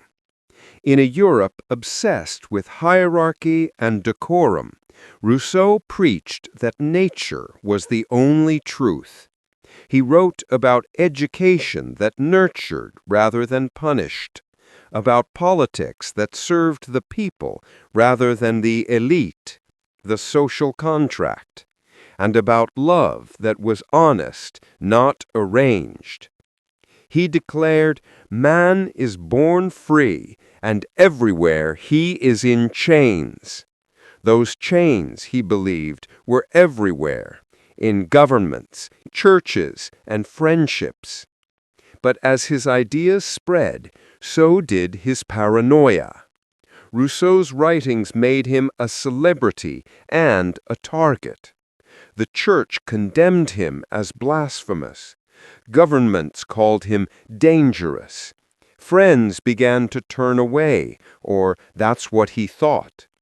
Every rejection became proof of betrayal. Every whisper in a salon became a plot against him. He fled Paris, convinced the city was poisoning his soul. He moved to the countryside, seeking peace, but found only isolation. He lived with a woman named Thérèse, simple and loyal, but even her affection couldn't quiet the noise in his mind. He started hearing conspiracies everywhere, publishers altering his text, philosophers mocking him, secret societies tracking his movements. He began writing letters to imaginary enemies, documenting his fears in obsessive detail. His final works, Confessions, Reveries of a Solitary Walker, Dialogues, read less like philosophy and more like fever dreams. He described himself as a man persecuted by the entire world, misunderstood by all, betrayed by every friend. And yet his writing in those moments was achingly beautiful, poetic, raw, stripped of ego. Even in madness, he sought truth. He would wander the countryside alone, picking flowers, talking to himself, writing as if confessing to God. He said that nature was the only place that didn't lie to him. When he died in 1778, it was quietly, of a cerebral hemorrhage, sitting in a garden, surrounded by birdsong. In death, he found the peace he'd spent his life chasing and never caught. Afterward, his ideas helped inspire revolutions. His words echoed in the French Revolution's cries for freedom and equality. But the man himself had ended like one of his own parables, proof that purity and humanity rarely survive the world's noise. Jean-Jacques Rousseau believed the world corrupted the innocent, and maybe, in the end, he was right, because the most innocent soul it ever destroyed was his own. He wrote that what doesn't kill you makes you stronger. And then life killed him slowly, without ever finishing the job. Friedrich Nietzsche was one of the sharpest minds to ever exist, a philosopher who tried to rebuild meaning after killing God. But somewhere between his genius and his loneliness, his mind fractured. The man who spent his life studying power ended up completely powerless. Born in 1844 in Rücken, Prussia, Nietzsche was a preacher's son, frail, sensitive, and intensely introspective. His father died when he was 5, his little brother soon after, and the house filled with grief. Nietzsche turned inward. He devoured books, learned music, languages, and theology, but what he sought most was purpose. He became a professor of philology by age 24, brilliant, precise, and already disillusioned. Religion, he decided, was humanity's greatest lie, a comfort blanket for the weak. He believed that to truly live, one had to abandon false hope and create their own values, a concept he called the Übermensch, the overman. His writing was bold, poetic, and dangerously misunderstood. To Nietzsche, strength wasn't cruelty. It was the courage to face a meaningless universe without flinching. But to everyone else, it sounded like madness. As he wrote, his health declined. Constant migraines, stomach pain, and insomnia plagued him. He lived alone, moving from one cheap boarding house to another across Europe, surviving on letters and black coffee. His closest friends, like composer Wagner, turned on him. He quarreled with almost everyone, then isolated himself completely. In his solitude, he wrote the books that would change philosophy forever. Thus Spoke Zarathustra, Beyond Good and Evil, The Genealogy of Morals. Each one was a howl from a man trying to replace faith with fire. His words danced between brilliance and delirium, proclaiming God is dead, not as celebration, but as lament. Humanity, he warned, wasn't ready to live without its illusions. And then his warnings turned inward. In 1889, in Turin, Nietzsche saw a horse being whipped in the street. He ran to it, threw his arms around its neck, and wept uncontrollably. That was the moment he broke. Something inside him, the balance between thought and feeling, snapped. After that, he never recovered. He stopped writing. His letters became incoherent, signing them Dionysus, the Crucified, and Nietzsche Caesar. He kissed friends' hands, burst into tears mid-sentence, and spoke of cosmic visions. The man who once dissected insanity was now living inside it.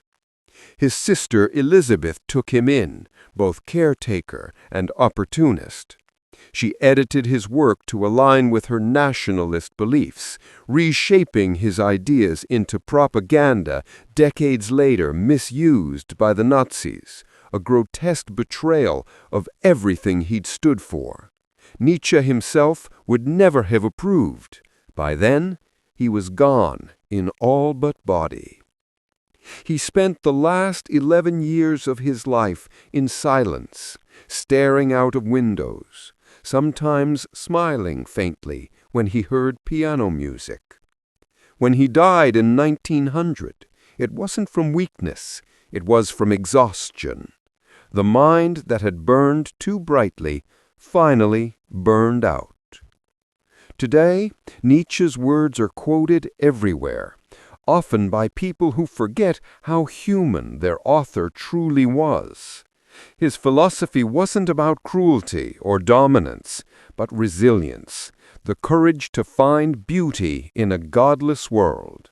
He once wrote, "One must still have chaos in oneself to give birth to a dancing star." In the end, the chaos consumed him, but the stars he left behind still shine. He saw more beauty in the world than anyone else, and it broke him. Vincent van Gogh painted fields that shimmered with light, stars that pulsed with life, faces full of aching tenderness. Yet the man behind those colors lived in perpetual gray, a life spent fighting the shadows inside his own mind. Born in 1853 in the Netherlands, Vincent wasn't always an artist. He tried to be a preacher first, working among poor miners in Belgium, living as humbly as they did. He gave away everything, his clothes, his food, his money, until the church dismissed him for being too extreme. They didn't mean in faith, they meant in kindness. It was only after being rejected by religion that he turned to painting, another way to reach the divine. But he never painted for fame or fortune. He painted because it was the only thing that kept him alive. Van Gogh lived in poverty so deep that he often traded paintings for food. His brother Theo supported him financially, sending money and affection in letters that became his lifeline. In those letters, Vincent's words were gentle, almost childlike, full of love for the world and pity for himself. "I want to touch people," he wrote, "with my art. I want them to say, 'He feels deeply, he feels tenderly.' But tenderness is dangerous in a world that rewards hardness." His emotions were storms. He painted with the urgency of someone drowning, hundreds of canvases in a decade, each one bleeding with color and loneliness. He painted the poor, the sick, the forgotten, people who reminded him of himself. His relationships were fragile. He fell in love easily and was rejected often. He quarreled with his only close friend, Paul Gauguin, until one night in 1888 the pressure inside him snapped. After a brutal argument, Vincent mutilated himself, slicing off part of his own ear. He wrapped it in paper and delivered it to a woman at a nearby brothel, as if trying to offer proof that his pain was real. Afterward, he begged for help. He checked himself into an asylum in Saint-Rémy, where he painted the most luminous works of his life: the starry night, irises, wheat field with cypresses. Even when his mind was fracturing, he saw light everywhere. In his letters, he called his episodes a storm in my head, but the paintings from that time look like forgiveness. He never escaped that storm. In 1890, at 37, Vincent walked into a wheat field near the village of Auvers and shot himself in the chest. He didn't die instantly. He stumbled back to his room and lingered for 2 days, murmuring apologies to Theo, who held his hand until the end. His final words were simple and unbearable. "The sadness will last forever." Van Gogh sold only one painting in his lifetime. The world that ignored him now worships him, but the irony would have meant little to him.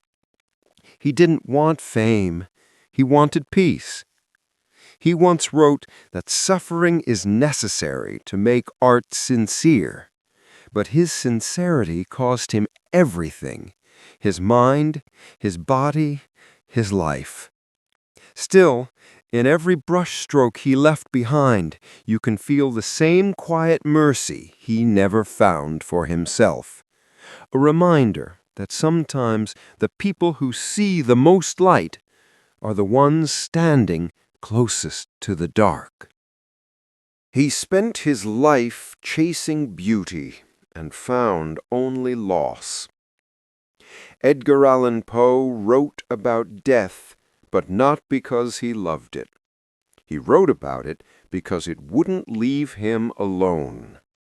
Every person he ever loved disappeared, and every disappearance became a story, a poem, a haunting. Born in 1809 in Boston, Poe's life began in tragedy. His father abandoned the family when he was just a baby, and his mother, an actress, died of tuberculosis before he turned 3. He was taken in by a wealthy merchant family, the Allens, who gave him education but never affection. He grew up feeling like a guest in his own life, unwanted, uncertain, always performing for approval that never came. He was brilliant, restless, and idealistic, the kind of person who loved too much and thought too deeply. In college, he gambled to survive, fell into debt, and quarreled with his foster father until he was disowned.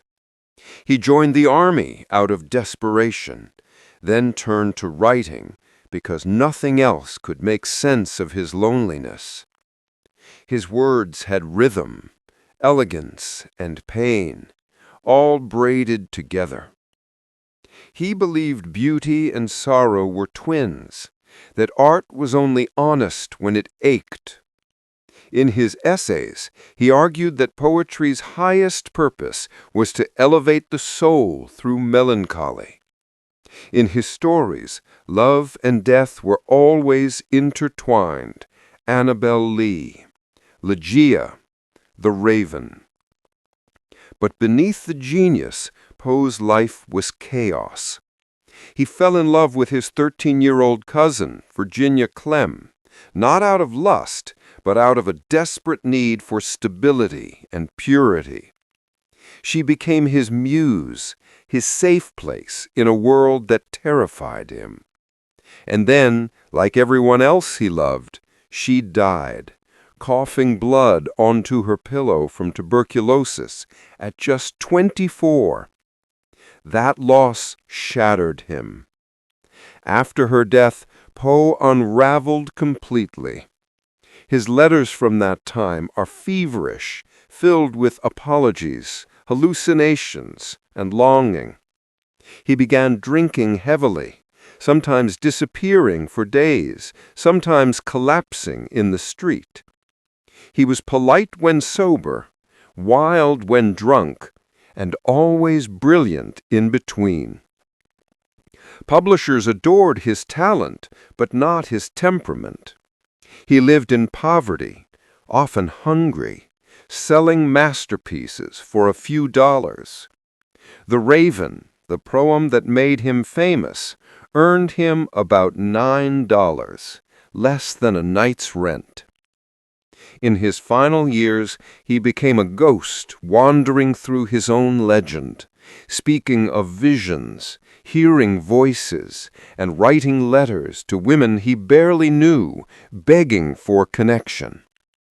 In October 1849, he was found delirious in a gutter in Baltimore, wearing another man's clothes. He died a few days later, at 40, whispering Virginia's name. The cause remains uncertain. Alcohol, rabies, heart disease, or maybe heartbreak. It doesn't matter. He'd been dying slowly for years. Poe's life reads like one of his own stories, a descent into beauty, love, madness, and oblivion. Yet even as he drowned in despair, he left behind something eternal, the understanding that grief can be art, that loss can still sing. He once wrote, "Those who dream by day are cognizant of many things which escape those who dream only at night." Poe lived entirely in that daylight dream, a place too beautiful for the world to tolerate and too dark for him to escape. He didn't just write about haunted hearts. He lived inside one. He wanted to burn away the illusion and ended up consumed by it. Antonin Artaud believed theater could save the soul of humanity. Instead, his own soul became the stage for a play no one could stop. Born in France in 1896, Artaud was sickly from childhood, plagued by meningitis, depression, and constant pain. His parents sent him to sanatoriums, where he spent long months alone, reading poetry and writing letters to God.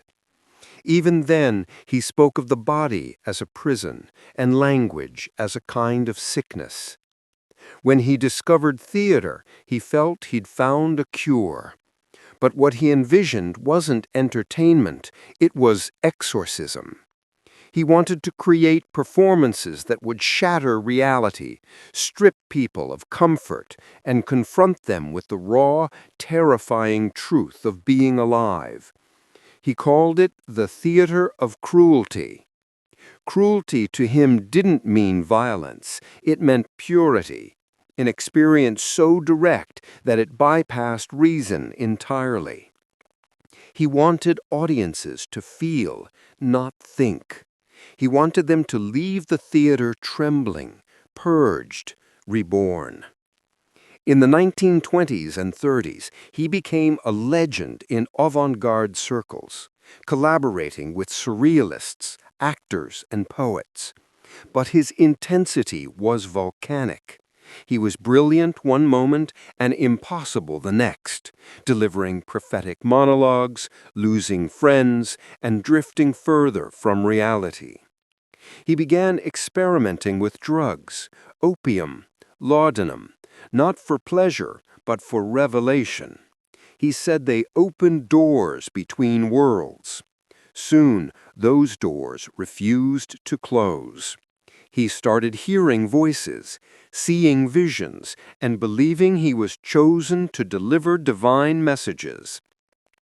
In 1936, he traveled to Mexico to meet the Tarahumara people, hoping to experience ancient rituals that could heal Western civilization's soul.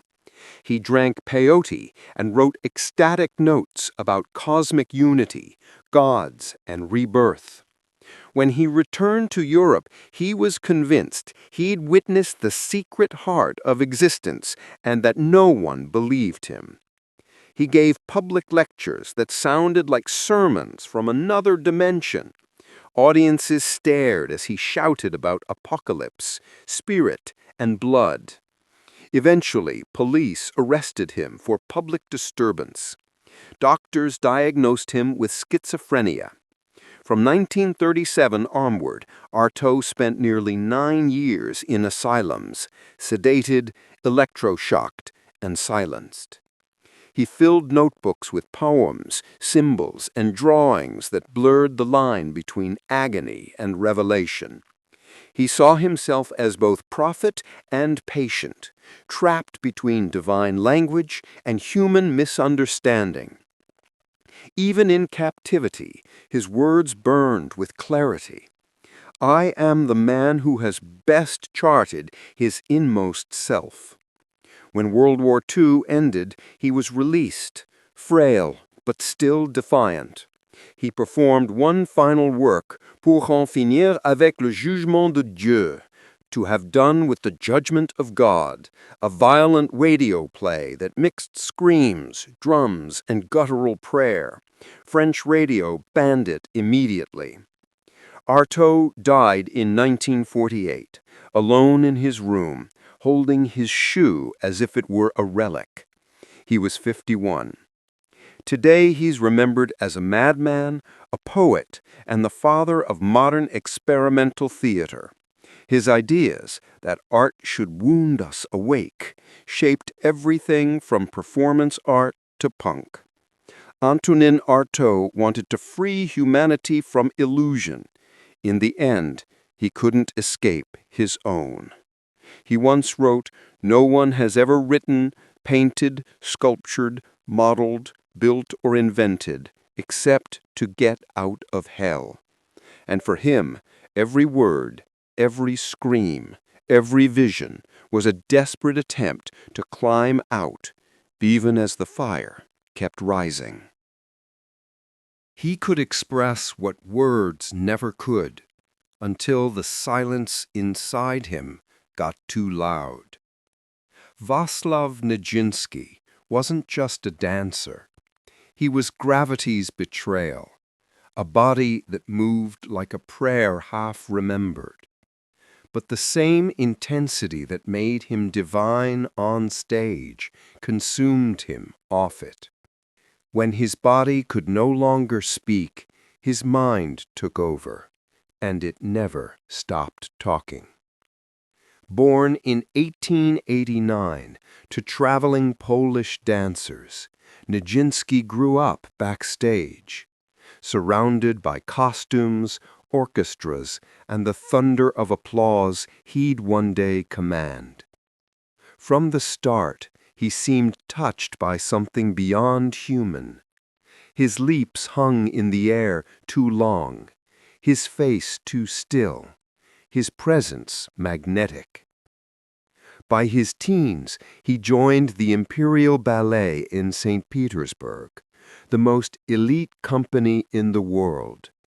Audiences gasped when he danced. Critics wrote about him as if he were a miracle. And then came Sergei Diaghilev, the impresario behind the Ballet Russe, and the man who changed everything. Diaghilev saw Nijinsky not just as talent, but as muse.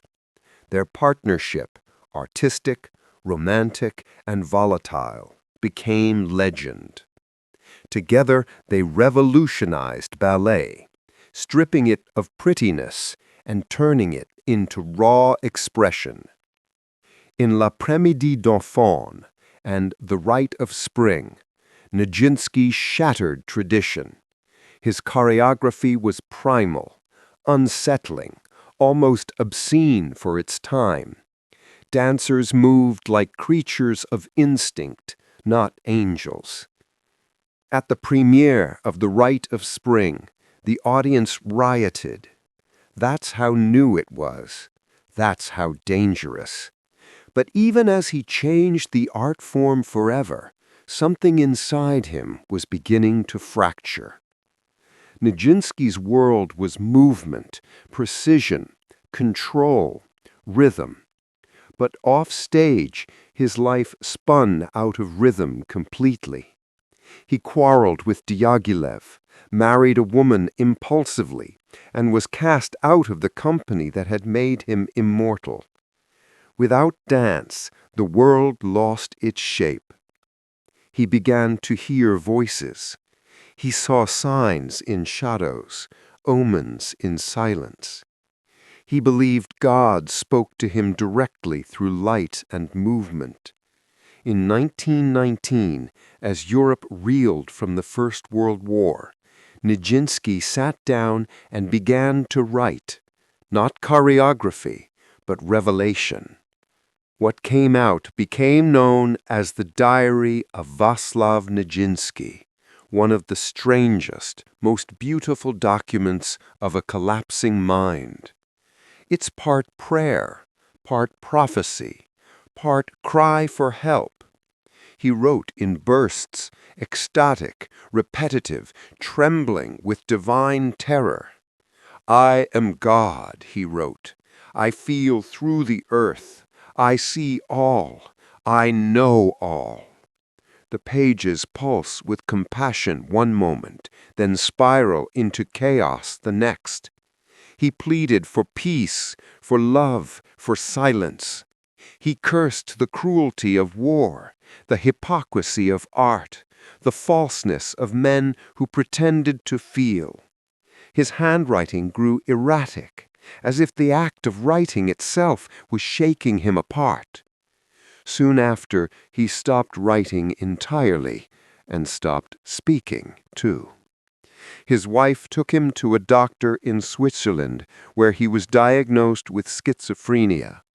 He spent the rest of his life in and out of asylums, occasionally painting or dancing alone in his room. Sometimes he would stand motionless for hours, as if waiting for music only he could hear. He lived like that for 30 decades, silent, watchful, fragile. When he died in 1950, the world remembered him as both a miracle and a mystery. Nijinsky once wrote, "You will understand me when you understand movement." But no one ever did, not completely. He was a man who turned motion into meaning, who danced until reality gave way, and when it did, he wrote down the fragments of the world he saw. His diaries read less like madness and more like prophecy, the words of someone who flew too close to beauty and came back speaking in riddles. He didn't lose his mind. He simply refused to come down. He believed beauty was only real if it died young. So one morning in 1970, he made sure his own ideals didn't age. Yukio Mishima was Japan's most brilliant writer and its most dangerous dreamer. He was a novelist, a philosopher, a nationalist, a bodybuilder, and a man so obsessed with perfection that he eventually decided to turn his life into a final, flawless performance. Born Kimitake Hiraoka in 1925, Mishima grew up in a Japan caught between samurai tradition and Western modernity. As a boy, he was frail, overprotected, and often sick. His grandmother, a stern, aristocratic woman, kept him indoors, surrounding him with dolls, books, and silence. From that isolation came a mind that saw beauty in extremes, the sacred and the profane, the erotic and the violent, the living and the dying. He began writing early, hiding his manuscripts from his disapproving father. His talent was impossible to ignore. By his early 20s, Mishima was a literary celebrity. His prose lush, haunting, and painfully precise. He wrote about alienation, identity, and the body's rebellion against the soul. He spoke of art as discipline, of death as transcendence. But for Mishima, ideas weren't enough. He wanted to embody them. He transformed himself physically, lifting weights, fencing, and sculpting his body into a living statue. He posed for photographs as a martyr, a warrior, even a crucified saint. To him, flesh was poetry, the body the only canvas worth dying on. In the 1960s, as Japan's economy boomed and its traditions faded, Mishima grew disillusioned. He saw the nation's spiritual emptiness as a kind of quiet suicide, the samurai honor replaced by corporate ambition. So he created the Tatenokai, Shield Society, a small private militia devoted to restoring Japan's imperial spirit. They trained with real weapons, wore uniforms, and swore allegiance to the emperor. To most, it looked like theater. To Mishima, it was faith. Then came his final act. On November 25, 1970, Mishima and 4 members of the Tatenokai entered a military base in Tokyo, took the commander hostage and demanded that Japan's soldiers rise up to restore the emperor's power. When the soldiers laughed, Mishima stepped onto a balcony, delivered a passionate speech to their jeers, and shouted his final words, "Long live the emperor!" Then he went inside, knelt on a white cloth, and performed seppuku, the samurai ritual of self-disembowelment. His second-in-command completed the act by beheading him, as tradition required. He was 45 years old. The nation was horrified. Some called him insane, others a patriot, others an artist who took his own metaphor too literally. His death felt both archaic and theatrical, an echo of an era long dead, yet perfectly choreographed, like the ending to one of his own novels. In the years since, Mishima has remained a riddle, a man torn between art and action, life and legend. His writing reveals not madness, but obsession, a relentless pursuit of unity between thought and being. He once wrote, "If a man's life were a single perfect act, that would be enough." For Yukio Mishima, it was. He didn't want to grow old explaining his beliefs. He wanted to be them, even if it meant dying for the illusion of purity he could never find in life. And so he turned philosophy into theater, and theater into death. One final performance no one would ever forget. They found him at dawn, hanging from a street lamp, his hat still on, his boots polished, and his body suspended by his poodle's leash. Paris thought it was another of his eccentric performances. It wasn't. Gérard de Nerval had always lived between worlds, half in poetry, half in dream. Born Gérard Labrunie in 1808, he was one of the great romantic poets of France, a man who wrote with aching tenderness, who could find divinity in fog and heartbreak in sunlight. But behind his quiet elegance was a mind that couldn't stop unraveling. He was shy, gentle, and unfailingly polite, the kind of man who fed stray cats and quoted Dante to cab drivers.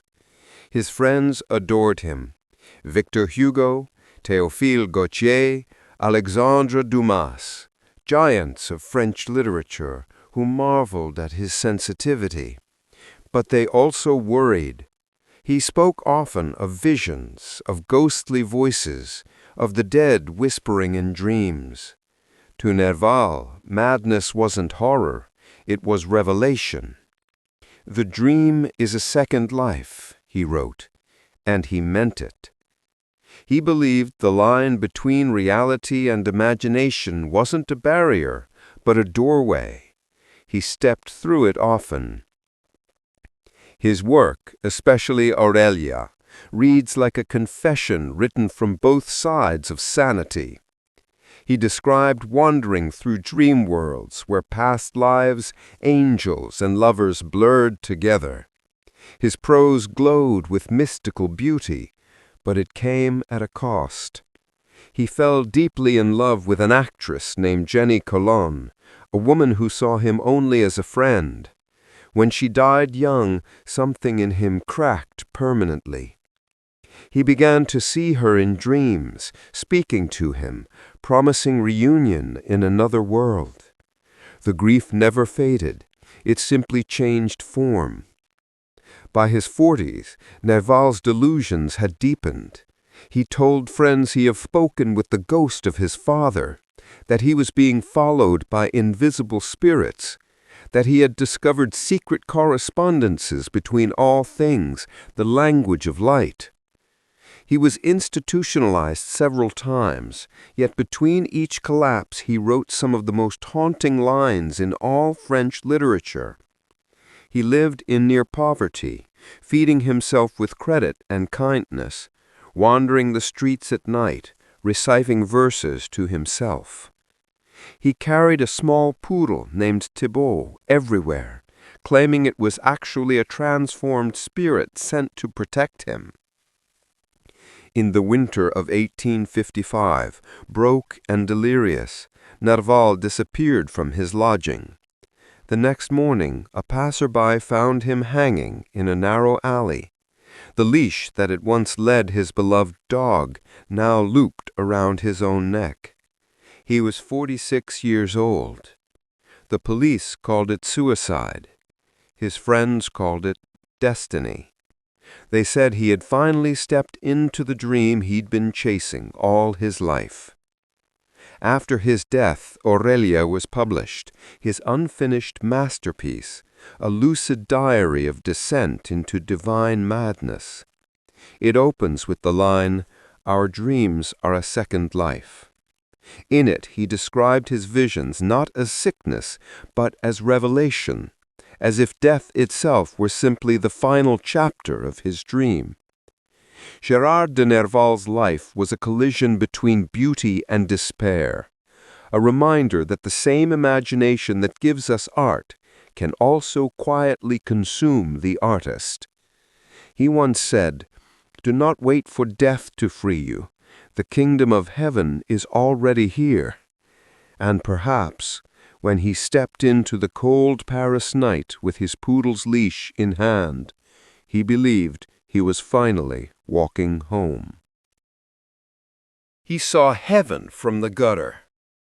Francis Thompson lived as a beggar, slept under arches, and chased visions through London's fog. Yet his words still glowed with the light of God. He was the kind of poet who wrote about angels with the same trembling honesty he wrote about withdrawal. Born in 1859 in Preston, England, Thompson was meant for medicine, not poetry. His father wanted him to be a doctor, and for a time he tried. But in the dissecting rooms of Owens College, surrounded by cadavers and chemical fumes, his fragile mind began to fracture. He fled the scalpel and found solace in verse. He read Shelley, Blake, and the Bible, and somewhere between them found a vision of beauty too radiant to live alongside ordinary life. His soul turned toward heaven, but his body sank into opium. By his 20s, Thompson had fallen completely. He drifted through London, penniless, half-starved, sleeping on the streets near the Thames. He sold matches for food, begged for coins, and clutched the same small vial of laudanum, the drug that numbed his hunger and deepened his dreams. For years he was invisible to the world, and yet even then he wrote. In a small, shaking hand, he scribbled lines of poetry on scraps of paper, prayers disguised as poems, poems disguised as hallucinations. One of them, The Hound of Heaven, would one day be called one of the greatest spiritual poems ever written, a desperate, beautiful chase between man and God. "I fled him, down the nights and down the days," he wrote, "down the arches of the years, but with unhurrying chase and unperturbed pace, deliberate speed, majestic instancy, came on the following feet." It's a poem about running from divine love, only to realize it never stops following you, even through addiction, through despair, through the alleyways of London. Thompson's life might have ended in one of those alleys if not for a miracle. One day a prostitute found him half dead from hunger and cold. She took him in, nursed him back to health, and vanished before he could learn her name. He called her his guardian angel for the rest of his life. Around that time, he sent some of his poems, written on dirty scraps, to a small literary magazine. The editors were stunned by the brilliance in the chaos. One of them, Wilfred Meynell, sought him out, cleaned him up, and gave him a home. Thomson finally had food, warmth, and a chance to write again. From that rescue came the man the writer Arthur Machen would later call a saint of poetry. Thomson's words were visionary, full of ecstatic beauty, haunted faith, and trembling awe. He wrote not like someone who believed in heaven, but someone who'd seen it and couldn't forget. But the damage was done. His body, frail from years of poverty and opium, never truly healed. He spent the rest of his life battling illness, slipping in and out of delirium, writing poems that felt like hymns overheard in a dream. When he died in 1907, only 48 years old, his reputation was already legend among those who knew. Machen later wrote that Thomson had walked with angels in the dark, and perhaps that was true. Francis Thompson's story isn't about redemption so much as revelation. He never truly escaped the gutter. He just learned to see God standing in it beside him. He once wrote, "The angels keep their ancient places, turn but a stone, and start a wing." And that's what he did. Turned the stones of despair and found heaven underneath.